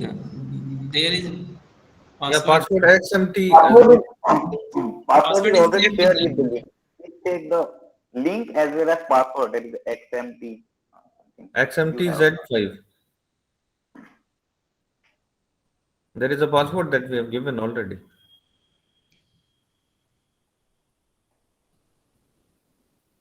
First one is registration link and there is the password also. Yeah. Please fill in with this link. When you will fill up, all the details will be there. There is a password. You just fill this XMT capital Z and 5. It's same for all the candidates. It is a small x, M, T, capital Z and 5.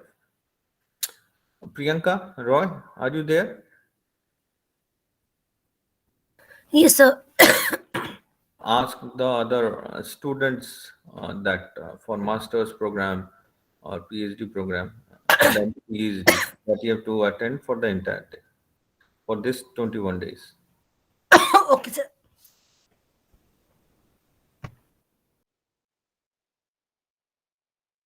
And you mark their attendance.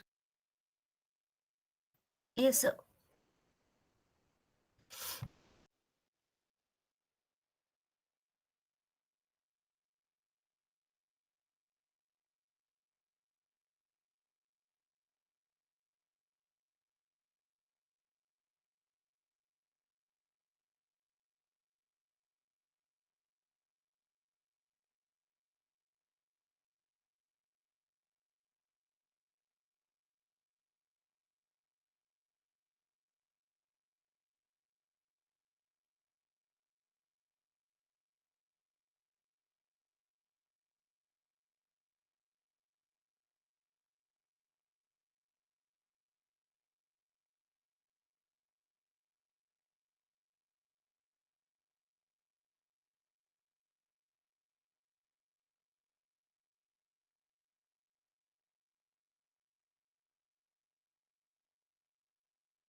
Once you have registered, please confirm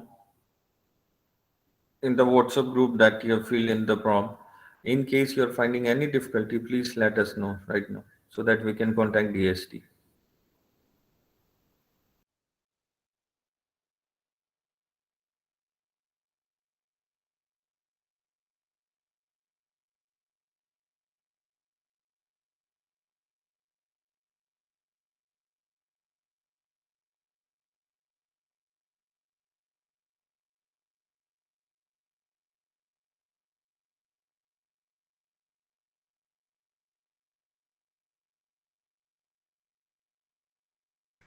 Also, once you have completed, please confirm in the WhatsApp group.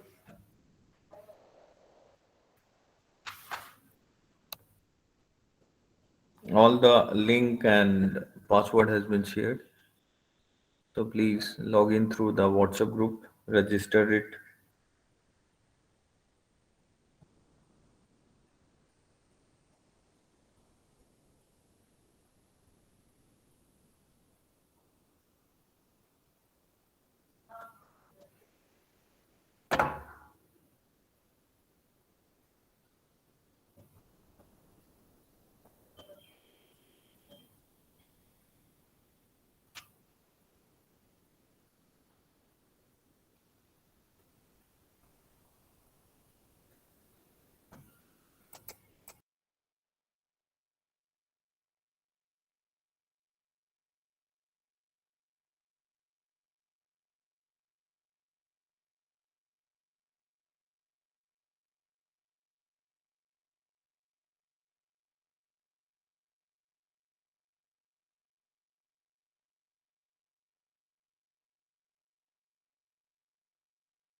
Excuse me, sir. Yes. Uh, Sir, I have a query. The form only asked for the participant's mobile number. That's it. And I've submitted it. Is that it? No. There are few MCQ questions that has to be filled. So I'm not getting anything on my screen. It just says section 1 and it just asked for the mobile number. That's it. And the Actually, first submit you have to link. verify your mobile number, then next part will be open. I submitted it twice actually now, but I'm not getting any MCQs. There is OTP verification. First you have to verify your mobile number, then next part will be open. All right. Okay, thank you. I'll wait for the OTP then.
Hello?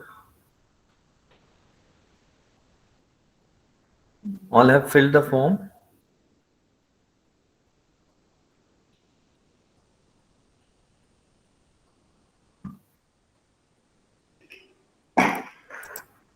Till now we got from 3 participants, confirmation from 3 participants. No, please, Divya it's Prakash, compulsory. Purnima You Mehta. cannot proceed until unless you are not filling up the form.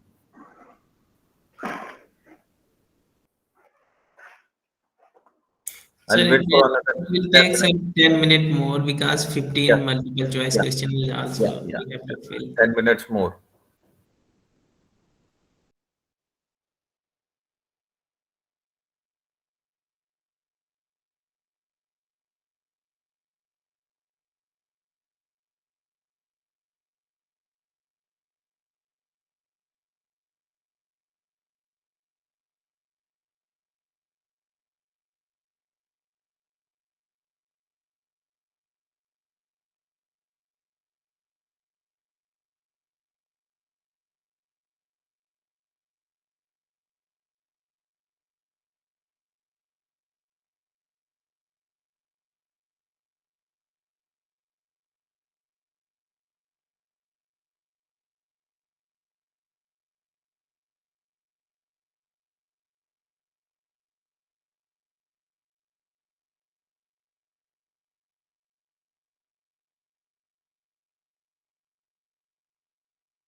Till now, only 6 candidates have confirmed their registration.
Can you see my screen? Yes, sir. So after 2 minutes, I'll be starting my presentation.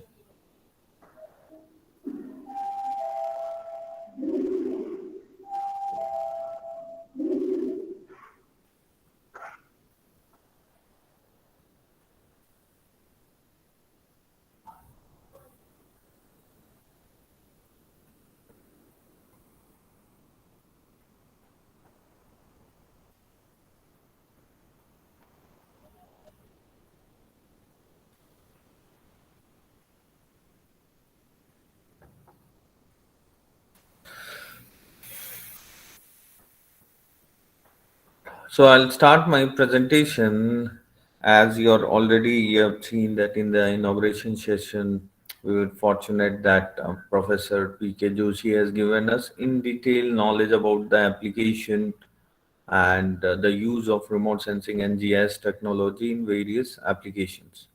So today, because when you're enrolled in L1 course, there are predetermined lectures where you have to take those lectures where the participants, what we feel that are beginners. So that's why the topic when we start today, or the major topic that we'll be teaching, will start from the basics and gradually we'll go to the application part. So today the topic of the presentation that I'm going to present is Introduction to Geospatial Science: What, Why, and How. So whenever you talk about geospatial technology, so you will see that in India, somebody says that I am masters in remote sensing. Somebody says that I am masters in GIS. Somebody says I'm master in geoinformatics. Other way around, somebody is saying I am MTech geomatics engineering. And recently, you will find new term that has been included in NAT CSR as well as GET, that is geospatial technology. So we are very fortunate that what I feel is geospatial technology is the only subject that has qualified in NET as well as CISR UGC. So that means that the government of India is providing a huge emphasis on geospatial technology.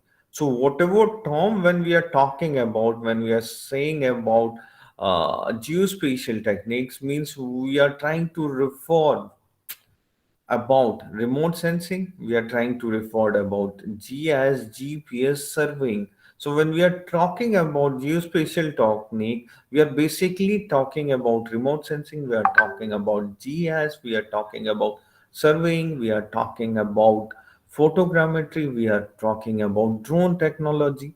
So all these technologies are used for the measurement. At last, why a technique is required? Because you see, when you're talking about earth, when you're talking about nature, that are the features that are regional in nature. Like if you see today many of the terrains in northeast, or you go to Himalayas or in desert, in the coastal areas, you cannot go each and every way. As well as the nature is drastic, it is not static. So we wanted to see, or we want to feel, or we want to see, visualize ki how the thing has changed over the decade, over the time.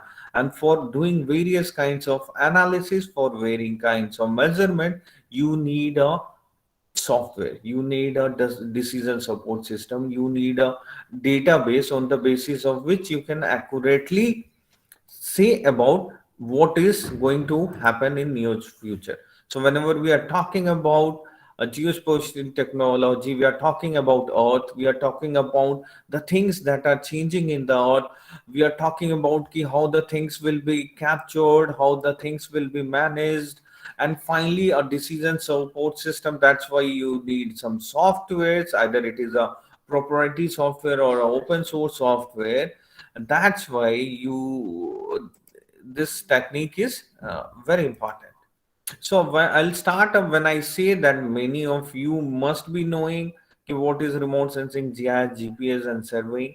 But because the kind of selection that the DST has done, that is an intermix audience, that some are beginners, some are intermediate, and some are at advanced level. So we have to start, we have to aim to the beginners, and then we'll go to the advanced level. So I'll start up that when I say geospatial technology suggest about GIS, GPS, and remote sensing.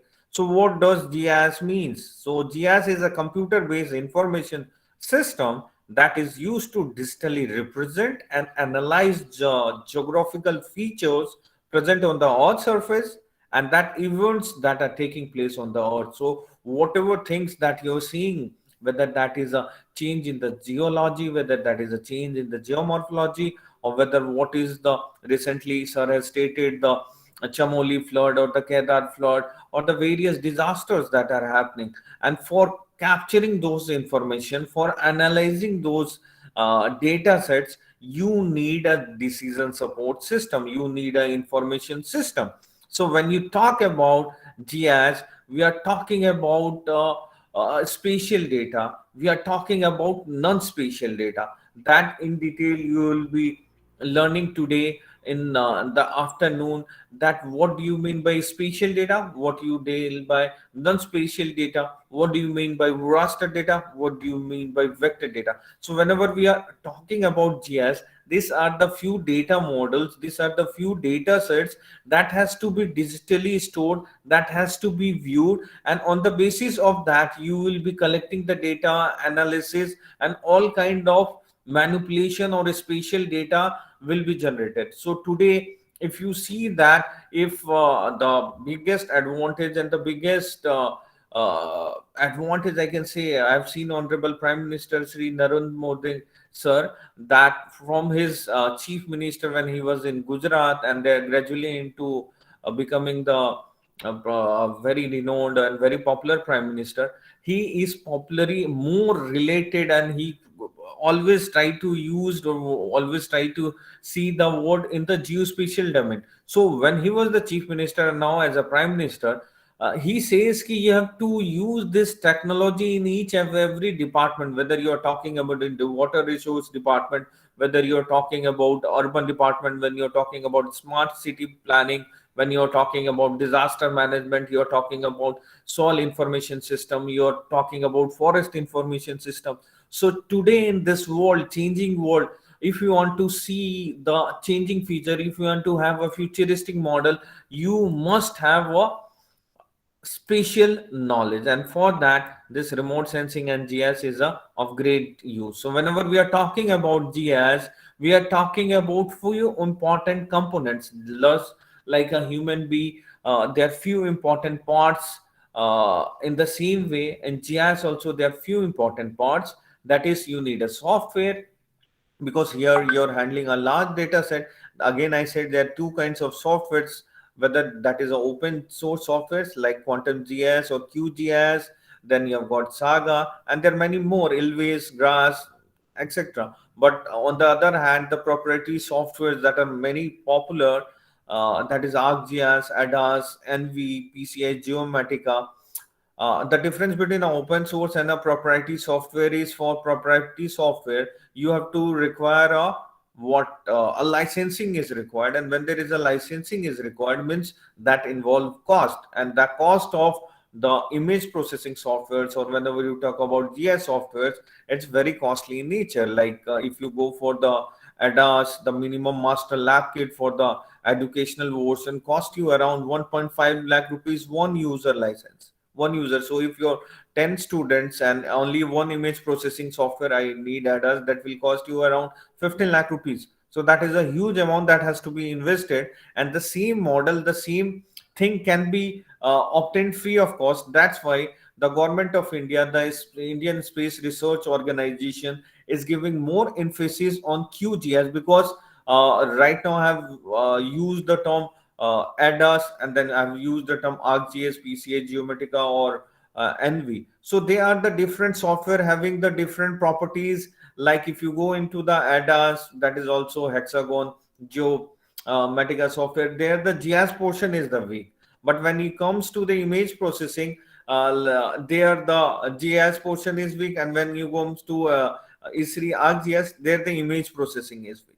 But when you talk about quantum GIS or QGIS, you will be finding a composite mixture of both raster and vector data analysis, where the modeling can be done more, because the various Python language database can be generated, and you can create your own code. You can create your own geo databases, geo web servers, where you can display the data, you can analyze the data.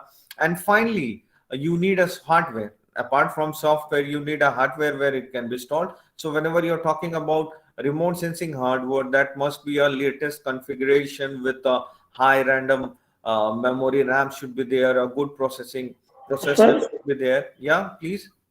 Sir, your slide is not moving. My slides are not moving. Yes. Which slides?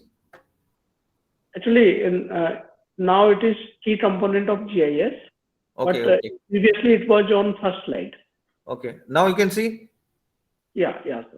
Yeah. But it is not showing in slide mode. It is not showing in slide mode. Yes, sir. Yes. Okay, okay. So it is not in full screen. Okay, okay. Wait.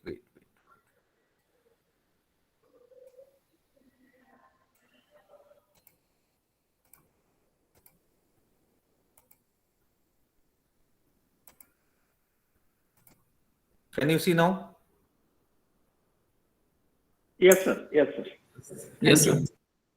So when I'm talking about GIS, I'm talking about hardware, I am talking about software, I'm talking about data. So here, whenever I'm talking about data, that data is either raster data, vector data, drone data, Survey of India map. So all the different, the biggest advantage that the GIS is the overlay analysis that it does, that multi-thematic analysis. Like what is the advantage that GIS has from other information system? Is overlay analysis, that a soil scientist can handle only a soil data, atmospheric scientist can handle on atmospheric data, or any other scientist from urban planner or XYZ departments, they will be handling the single data sets. But when it comes to a GIS professional, when it comes to a GIS software, the biggest advantage is that we can overlay whatever number of layers or the data sets that are geo-referenced, geo-carded with the same spatial resolution, with the same geo tag data. We can overlay the data, we can analyze the data, we can manipulate the data, and finally all the analysis whatever we are doing is for the society, and at last we'll be providing all this information to the decision support system, either it is a prime minister or a chief minister or a district magistrate or any local administrator who will be using this data set for any kind of decision support system. So whenever I'm talking about applications of GIS, it can be multidisciplinary, whatever comes to your mind today. In terms of remote sensing and GIS, whether you're talking about into a smart city planning, tax mapping, like the DMC, Delhi Municipal Corporation, one of my scholar is working on property tax management, and the entire DMC is making the collection using this GIS remote sensing technique, and that is the most precise and the accurate. Apart from that, LIDAR data are popularly used for all the new highway construction, railway line construction, census mapping. So whatever the census data handbook, if you see that any of the handbook, all the data sets, all the district level, block level, panchayat level, different data sets are made using this combination of remote sensing and GIS data. Apart from this, all the planners today are using this GIS and remote sensing for different kinds of planning. So whenever I'm talking about geospatial technique, one thing I said, there are various parts. One important part was GIS. The other important part of geospatial technology is GPS technology. So right now, the GPS is a satellite-based navigation system based on a constellation of about 24 satellites developed by United States Department of Defense. But India has also, you see, there was a war long back, and we were bound to take this signals. So what was that war? I forgot. When Honorable Prime Minister was Sri Atal Bihari Vajpayee ji. Oh, I forgot that war name. So at that point of time, there was an issue related to the positioning. The invaders were at the top of a mountain, and our military portions were at the downwards. So the precise thing for the success of that war was the exact locationing of the bunkers where they were sitting. So until unless all the navigation system, whether you're talking about the domestic airlines or whether you talk about military navigation ships, are dependent on GPS signal. So what they did, Americans, they purposely delayed the signal. They purposely delayed the time.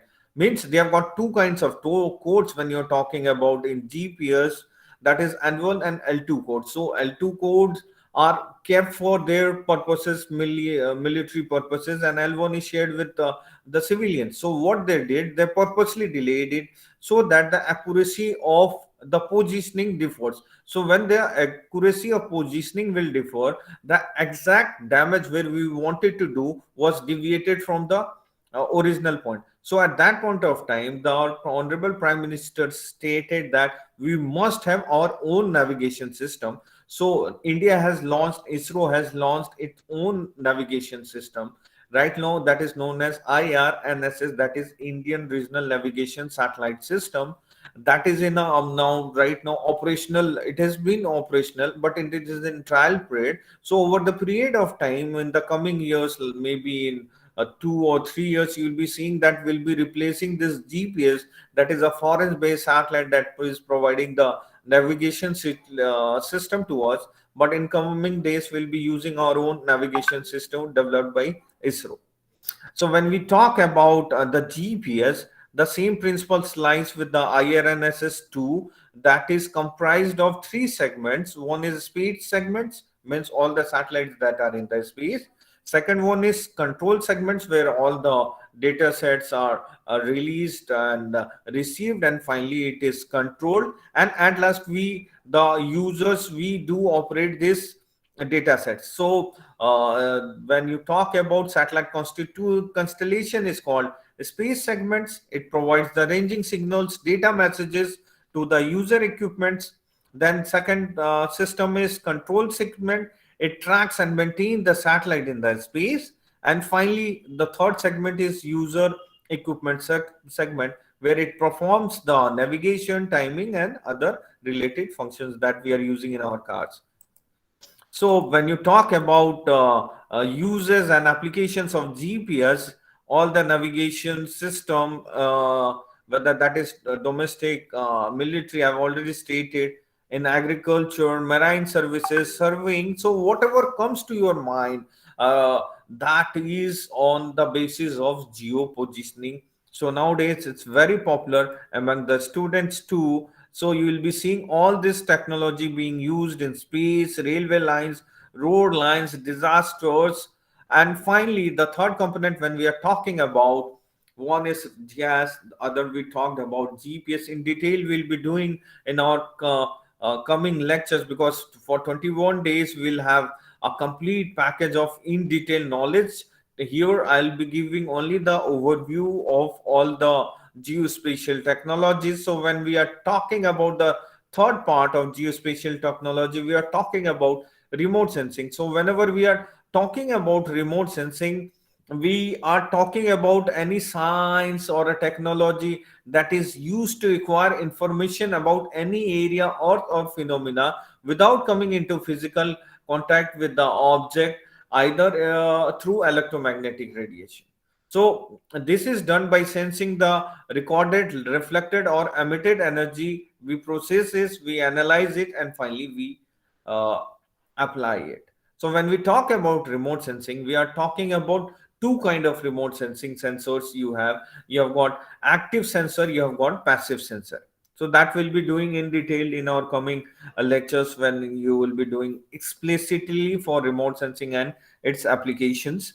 So when you talk about remote sensing and GIS, there are 7 stages through which the entire operations will be classified. So there is a sun that emits solar radiation, that is the electromagnetic radiation. So this electromagnetic radiation comes and interacts with the atmosphere. So when it interacts with the atmosphere, there will be 3 operations will be there. Either it will be absorbed, either it will be transmitted downwards, or it will be scattered. So 3 operations will be done. And once that electromagnetic radiation is transmitted towards the ground, it will be received by the various earth objects, whether you're talking about forest resource, water resource, grassland, bare lands, pavement source.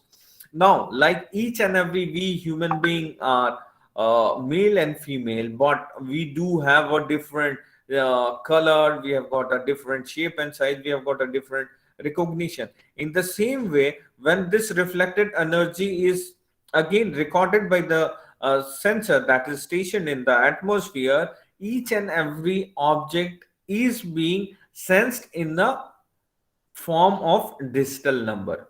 The satellite doesn't identify the object on the basis of name, on the basis of color, on the basis of it records the emitting energy from each and every object, like right now, if you can see that various earth features, now each and every earth features will reflect a different emitted energy, and that emitted energy is recorded in the form of digital numbers, where each and every pixel will have a digital number. So what is a pixel? Pixel is the smallest unit of an image. So each and every satellite image has got a pixels, that is in the form of rows, and for columns that will be in the form of grids, and that will have a number. So the number in a satellite image talks about the objects. So these are the principles what I am talking about today. So A is your energy source, means your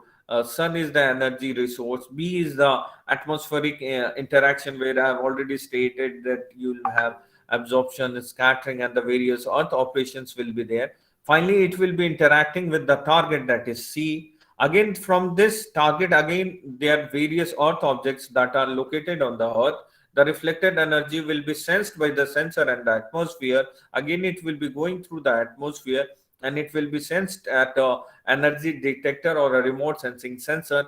like we are talking about satellite, like when we are talking about Landsat, we are talking about IRS series.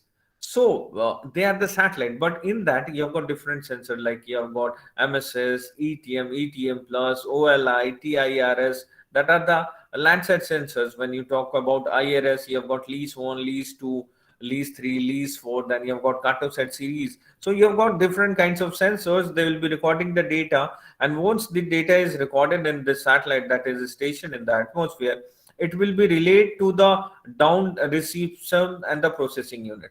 So that is in NRSC is having it, and we have got National Remote Sensing Center is stationed at situated in Balanagar, Hyderabad. So all the data are being received over there.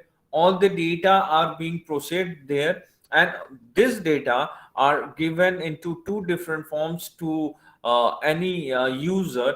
That is, either it can be in a digital form that can be processed using the your laptop, computers, workstation, micro stations, whatever you have, you can process through it. And if you require a hard copy, they'll be also providing the hard copy of the same. When we started our career long back in 2005 and 6, we were receiving the hard copies were more popular at that point of time. But today, if you ask for a hard copy, hardly you will be getting it. So it is the kind of advancement that has happened over the decade, because when I started my career in remote sensing and GIS, when I said to my neighbors that I'm pursuing the remote sensing and GIS course, still in India, a lot number of persons are still not knowing it, its advantage, its capacity, and many of them used to bring their a very old non-functional remotes, TV remotes or a cable remote, stating that please repair it. So I used to say that I'm not a technician who will be repairing your remote, but this remote sensing is totally different from what you presume about remote. So this is the principle. I have already stated that when you say about energy source, the first requirement for remote sensing is to have an energy resource which illuminates or provides electromagnetic energy to the target of interest. So right now, whatever I'm talking about passive remote sensing. I've already stated you have got two kind of remote sensing sensor. One is active remote sensing sensor, and the other one is passive remote sensing sensor. So active remote sensing sensor means that sensor has got its own amount of energy that is transmitted towards the earth objects, and against the reflected back energy is being recorded by the sensor. So the examples are sonar, lidar, radar, radio detection and ranging, light detection and ranging, and sound detection and ranging. And you have got Polaris, Pulsar. There are various radar set. They are the popular sensors when you're talking about active remote sensing. And when you're talking about passive remote sensing, means here we are talking about electromagnetic radiations, and the popularly known satellites are Landsat, IRS. I've already stated it.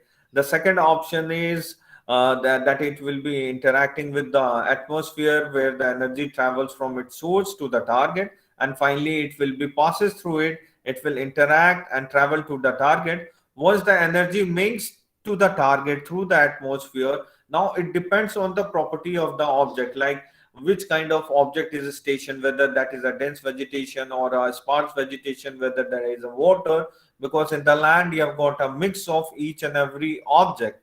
So all this will be recorded through this interaction will be through the target, and finally you will be recorded through the sensor that is stationed in a satellite. So human being, if I say the remote sensing entire operation, what we are talking about, we are the best example of a remote sensing sensor, because you see the human being is the best example. You will say how it's possible that we are a example of a remote sensing sensor. So you see our brain or the head or the entire mouth act as a platform. In the same way, in the satellite also you have got a platform. Now here the platform, you have got sensors, like our eye has got sensors, our sensors through which we are seeing it, the distance, the color, and the different earth object. In the same way, if you see that my sensor and the all the persons who are sitting together, if we'll check somebody has got a power of 6 by 6, 6 by 9, 6 by 12. In the same way, each and every satellite will have a sensor, but each and every sensor will have a different characteristics. Characteristics means whenever we are talking about sensor characteristics, we are talking about four kind of general characteristics. That is either spatial characteristics or spectral characteristics. Third one is radiometric characteristics, and fourth one is temporal characteristics. So whenever you're talking about any sensor, you have to identify, you have to mock up, you have to understand the data, you have to see what kind of spatial characteristics it have, spectral, and the same way our sensor is different, in the same way the satellite sensors are different. Now, what we do, we see the back scattered in the, for example, in the daytime, we can identify each and every object very clearly, but when it comes to night, we cannot see, it's dark, because we don't have the source of the energy, that is electromagnetic radiation. So if at night, if you want to see something, we have to use some torch. So the torch kind of thing what we are talking about is the active remote sensing, and all the electromagnetic energy what we are seeing today right now, we are talking about passive remote sensing, where we are using the entire electromagnetic spectrum. Like we, the human being, can see only the visible portion of the electromagnetic spectrum, like from blue, green, and red.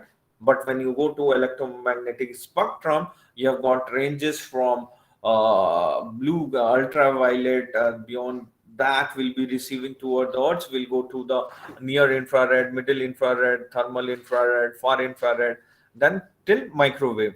You have got the entire spectrum. So the sensor has the advantage of sensing each and every spectrum that we, the human being, cannot sense, we cannot feel. And that is the advantage what the remote sensing has from the other system, that it senses the objects in different spectral curves.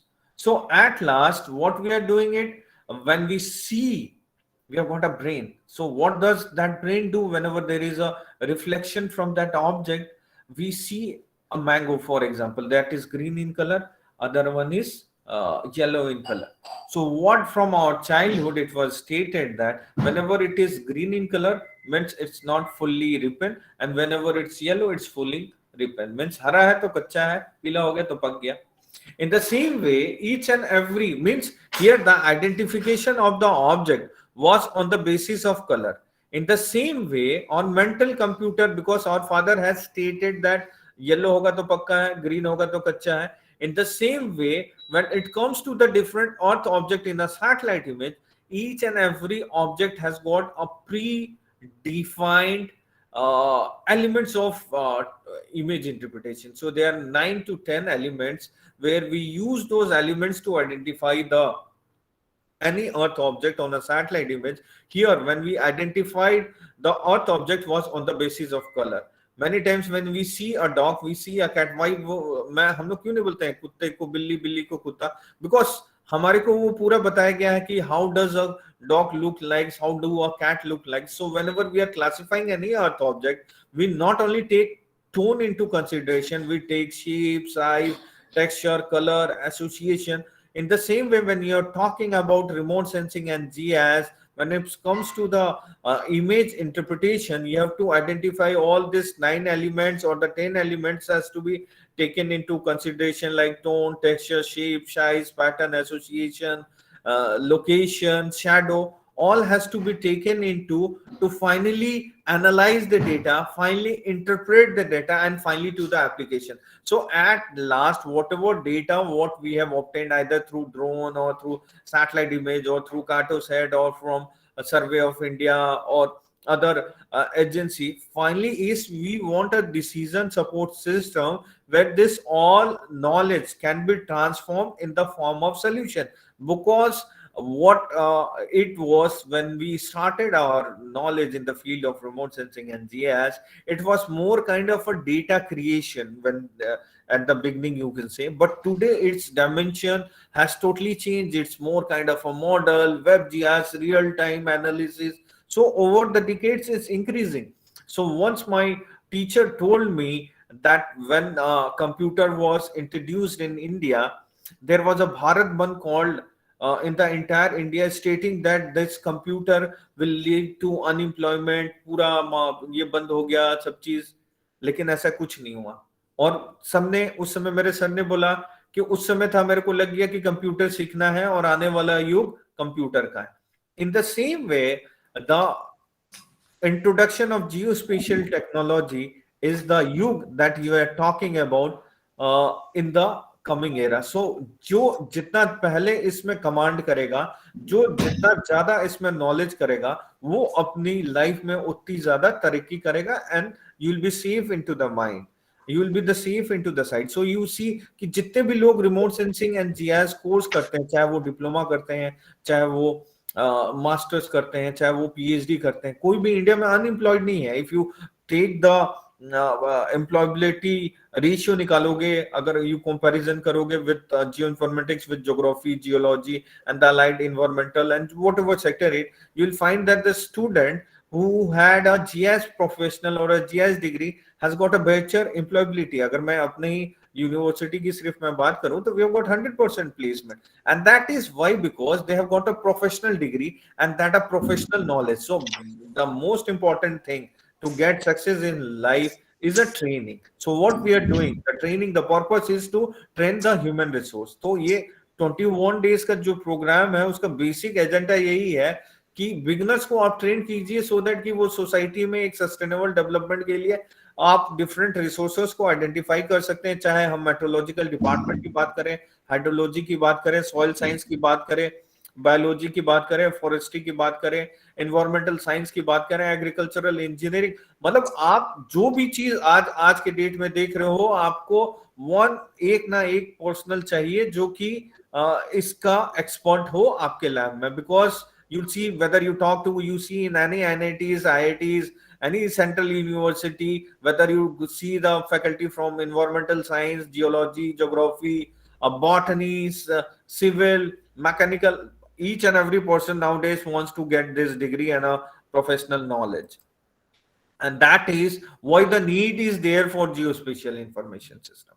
Now you have seen that how remote sensing has applied, how it's very advantage to the, because you have to identify the abundance of natural resources, because there are a lot of natural resources which are still unexplored, which are still undiscovered.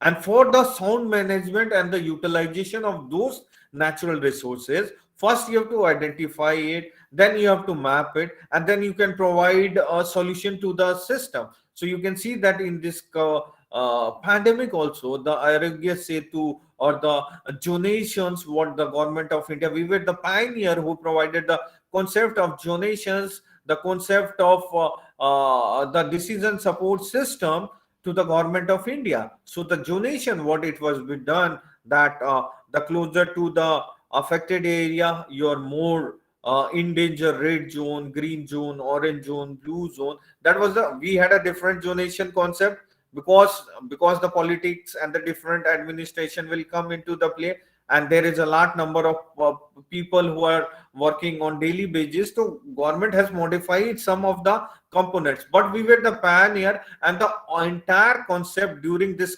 COVID-19, that loss of life that was reduced, the management that the different administrator used to do, was only because of this remote sensing and GIS technology. If this technology was not there, maybe the number of death cases or the number of peak wouldn't have came down in India.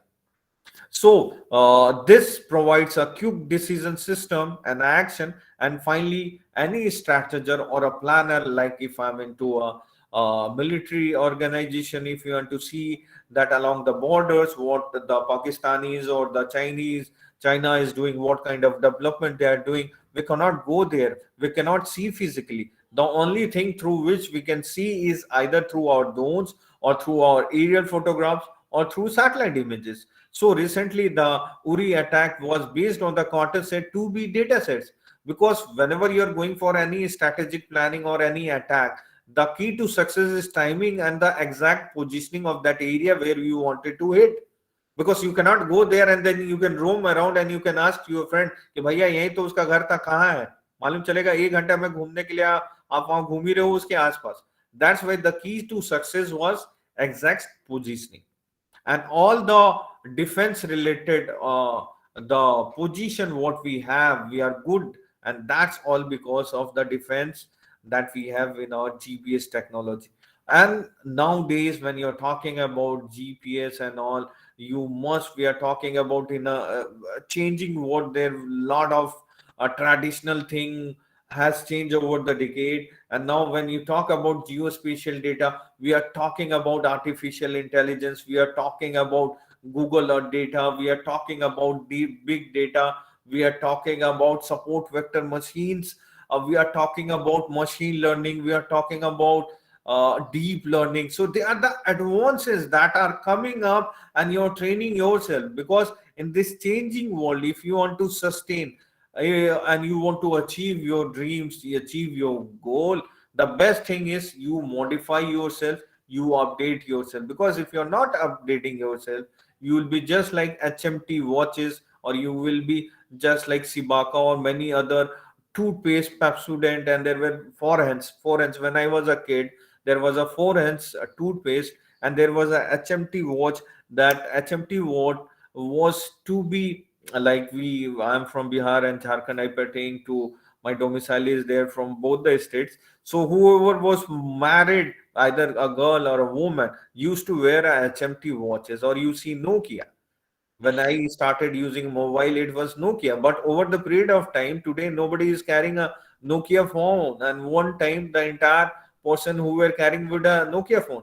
The biggest lapse, what you will say, is over the period of time, they have not upgraded their technology. They didn't understand the requirement in this changing world. You see in the cars, like if you compare today, once there was a dictatorship of Maruti, there came Hyundai, and today if you compare, there lot many number, because there is an option. You have to explain and you have to see what the customer wants, what the user wants. So all the operations, all the application depends on the requirement of the user, depend on the requirement what is required in the society. So all this has been a great changes in this geospatial technology. Like sir has already stated that how this origination came. If you, from my childhood, if you recall that there was a Chandrakanta serial that we used to see in DD National, there was a pigeon who used to carry the yakku. There was a character, I forgot the name, and there was a messenger through, there was a Yuvraj. He used to send the information to that Rajkumari through pigeon. So when you start with the remote sensing and GIS, it started through pigeon, gradually gained through balloons. Then you will be seeing some balloons coming up. Thereafter, aircraft come in, and finally you find the space technology. So whenever you're talking about platforms in geospatial technology, we are talking about three kinds of platform. One is ground based platform, other is air based platform, and the third one is space based platform. So whenever we'll be teaching you all these three platforms, their data sites, their way of working, the way of collecting the data, and how to operate the data, how to handle the data, we'll be teaching you in coming number of days. So these are some of the briefs where you can see that how GIS over the period of time has changed, and what the future of geospatial technology. If you say, finally I'll be ending up today's my topic on this how, where, and how. So you must have already stated if you are not upgrading yourself, if you are not updating yourself, you will be obsolete. So in this changing world, if you want to see the future of geospatial technology, you will be seeing the geospatial AI that places a geographical component on machine learning. Already stated, apps users can provide a real-time information about the traffic. Now you see that if somebody is coming from railway, you can just use the ISCTC website, and you can see where at what point of time it will be reaching to the railway station. Previously, when we were a kid long back 20 years, we used to stay for because it was stated that the train will be reaching, and always there will be an announcement that after 5 minutes it will be coming. but it took 2 hours to reach. But today, by using this GPS technology that is inbuilt, and there is a information system that the IRCTC and the government of India railway has made up, you can see the entire traffic of the railways, how it is managed, what time it is expected, which time is delayed by how much time, and that is all because of the introduction of GPS GIS system into that. And you can see that over the period of time you will see more of artificial intelligence coming up, and the more important updated data sets will be coming up.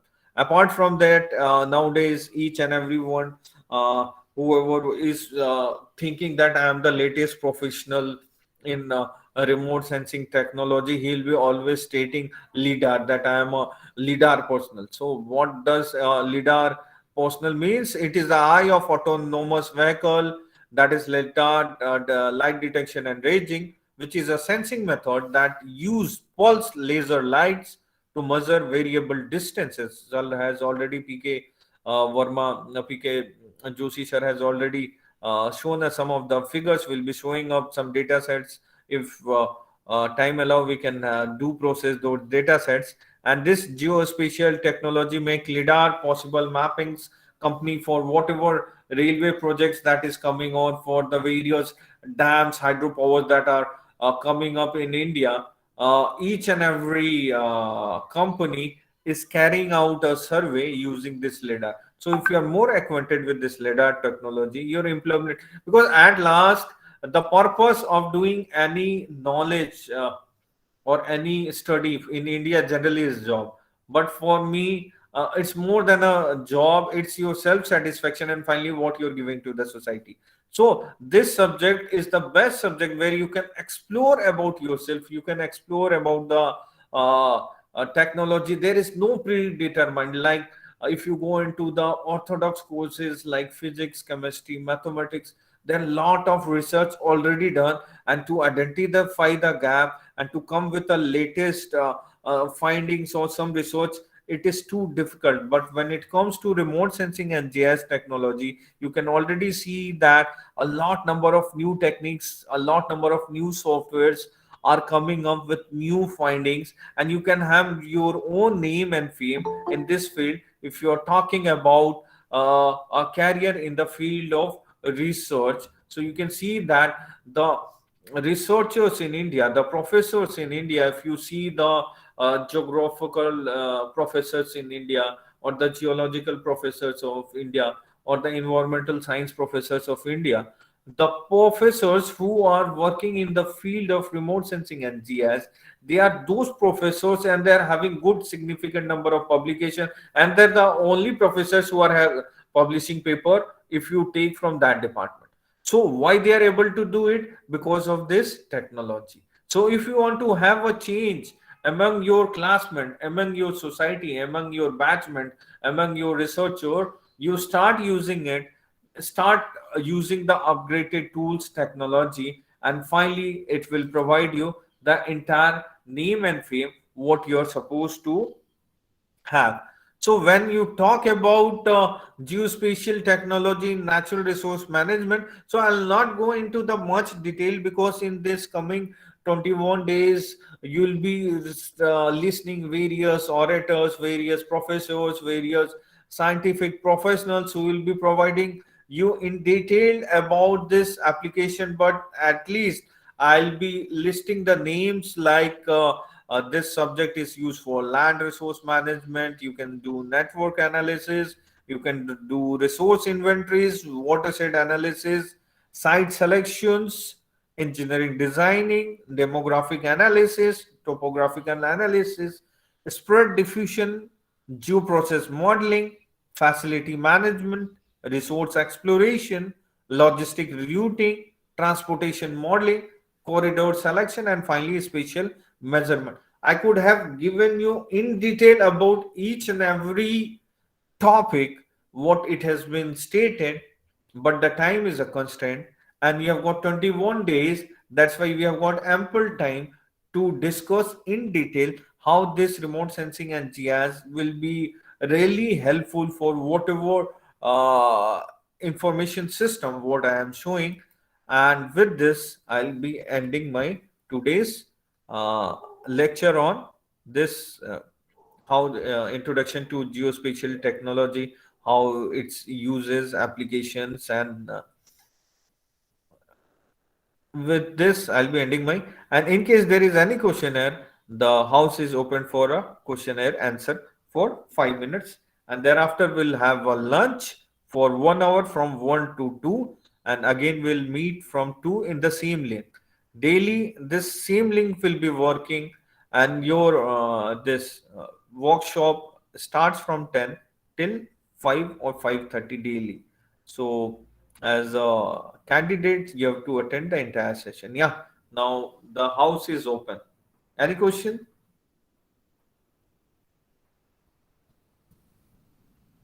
Anybody from any of the participants?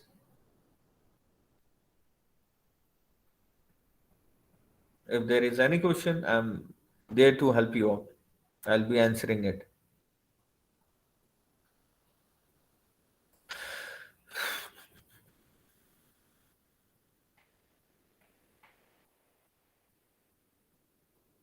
I think that there is no question.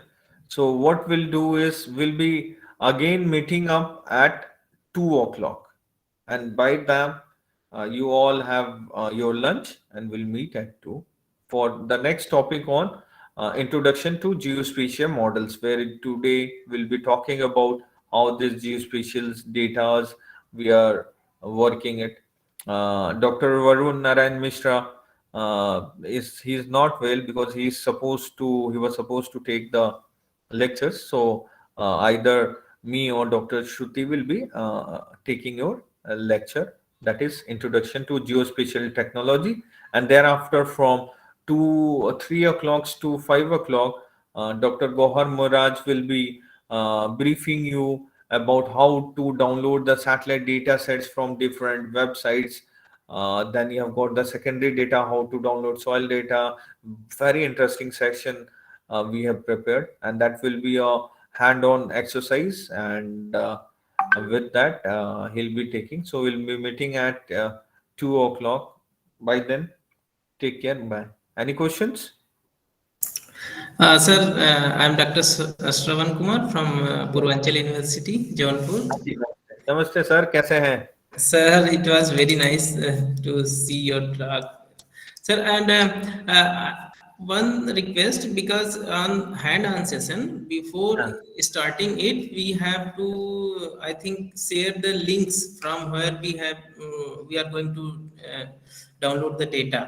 So नहीं तो अपन क्या करेंगे ना sir, इसलिए नहीं, कोई tension नहीं है. मैंने क्या किया है कि मैंने पहले ही उसको मैंने बोल दिया था कि आपके सामने ही ना आज जो करेंगे ना, अपन क्या करेंगे, जैसे भुवन साइट है एक, ठीक है ना, हम लोग बताएंगे कैसे भुवन में लॉगिन बनाना है. GLCF साइट है, ग्लोवियर साइट है, तो उसमें कैसे सैटेलाइट डेटा अगर आपको अपने स्टडी एरिया है तो वो ना उसी समय बताएंगे. अगर आपको पहले भी दे देंगे ना वो साइट है, पता नहीं लगेगा, इसलिए ले रखा है. और हर पार्टिसिपेंट को 2 सॉफ्टवेयर इंस्टॉल कर रखना है बाय डिफॉल्ट अपने सिस्टम में. आपको पूरा मैनुअल मिला ही है, QGIS एंड सागा, वो सबको प्री रिक्विजिट है, ऑनलाइन वर्जन है, तो वो सॉफ्टवेयर है. लेकिन आज सबसे पहले जो इन्फोसिस होता है, कोई भी सॉफ्टवेयर तो अपनी जगह है, डेटा नहीं रहेगा तो सॉफ्टवेयर क्या करेगा. Yes sir. तो सबसे पहले आज हम लोग बताएंगे कि डेटा, आप जैसे आज तक सोचते होंगे कि भैया कहां से हमको सैटेलाइट इमेज मिलेगा. तो हमें ज्यादा से ज्यादा होगा कि एक साइट का पता होगा, लेकिन मैंने बेस्ट मैन पावर को लाया है जो एक ही आदमी आपको 10 चीजें बता देगा कि रेनफॉल डेटा भी कहाँ मिलेगा, आपको लैंड यूज डेटा कहाँ मिल जाएगा. तो कल को अगर आप रिसर्च कर, क्योंकि आप प्रोफेसर हैं, ऐसे भी साइंटिस्ट हैं, सबको चाहिए PhD करा रहे हैं, या वो PhD कर रहे हैं, या उसके अंदर MSc कोई कर रहा है, MTech कर रहा है, या खुद भी अपना ही पैशन होता है काम करने का, बाकी तो बच्चा कर रहा है वो अपनी जगह है. तो वो जब बताएंगे तो उससे और हो सके कि बहुतों को पहले से पता रहता है. ऐसा नहीं है कि किसी को पता नहीं होगा, ऐसा नहीं मैं बोल रहा हूँ, लेकिन हर कोई हमेशा जब भी कोई आता है तो कुछ एक्स्ट्रा दे के चला जाता है. Yes sir, yes sir. तो मैं हमेशा इसलिए सीखने को रहता हूँ. आज भी 2004 से हम ये कोर्स पढ़ रहे हैं, जब रिमोट सेंसिंग एंड GIS का कोई नाम भी नहीं सुना था. उस समय भी नाम नहीं सुना था, आज भी कितने लोग सुने पता नहीं, लेकिन हमेशा मैं जब भी किसी के पास जाता हूँ, चाहे वो मेरा स्टूडेंट है एमएससी हो या एमटेक, मेरे को रहता है कि कुछ मेरे को सिखाएगा और मैं हमेशा तैयार रहता हूँ। तो अगर सक्सेस किसी के भी जर्नी का देखिएगा, बड़े लोगों का यही है कि दे आर गुड लर्नर्स। तो यही मैं उम्मीद करता हूँ कि जितने लोग भी आए हैं वो बहुत ही लर्नेड हैं। मैं बहुत रिगार्ड करता हूँ सबको, और हम लोग पूरी कोशिश करेंगे कि ठीक है, आपको जितना आता है उससे हम लोग कुछ सीख लें, और आप हमें जो आता है उससे आप सीख लें। और बिगनर के लिए तो जो हम लोग बता रहे हैं वो तो उसके लिए तो मतलब वन ऑफ द बेस्ट होगा, ट्रेनिंग 21 दिन का पूरे उसकी ताउम्र। ठीक ना? श्योर सर, विंटर स्कूल का सर पर्पज ही होता है कि म्यूचुअल कोलैबोरेशन रहे, तो बहुत हाँ जी, अच्छा। हाँ जी, हाँ जी। तो थैंक उसका यू कोई सर। नहीं हम लोग को। Thank you, thank you. फिर मिलते हैं सर 2 बजे। यही लिंक है, अगर आप स्टे करना चाहते हैं, आप ये स्टे करना चाहते हैं, लीव करना चाहते हैं, आप लीव कर जाइए। सेम लिंक हर दिन काम करेगा। और 5 बजे एक फीडबैक सेशन है डेली, वो भरना पड़ेगा तभी अटेंडेंस आपको मिलेगी। वो फीडबैक कंपलसरी है, वो भरना, तभी उस दिन का अटेंडेंस मिलेगी आपको। और जिसका अगर 80% से कम है उसको ऐसे भी सर्टिफिकेशन नहीं मिलेगा। तो कुछ प्री रिक्विजिट्स हैं, वो आज 1-2 दिन क्लास कर लेंगे तो फिर ग्रेजुअली हम लोग बताते चले जाएंगे आपको। ठीक है ना? फिर 2 बजे फिर मिलते हैं। ठीक है sir, okay sir, thank you.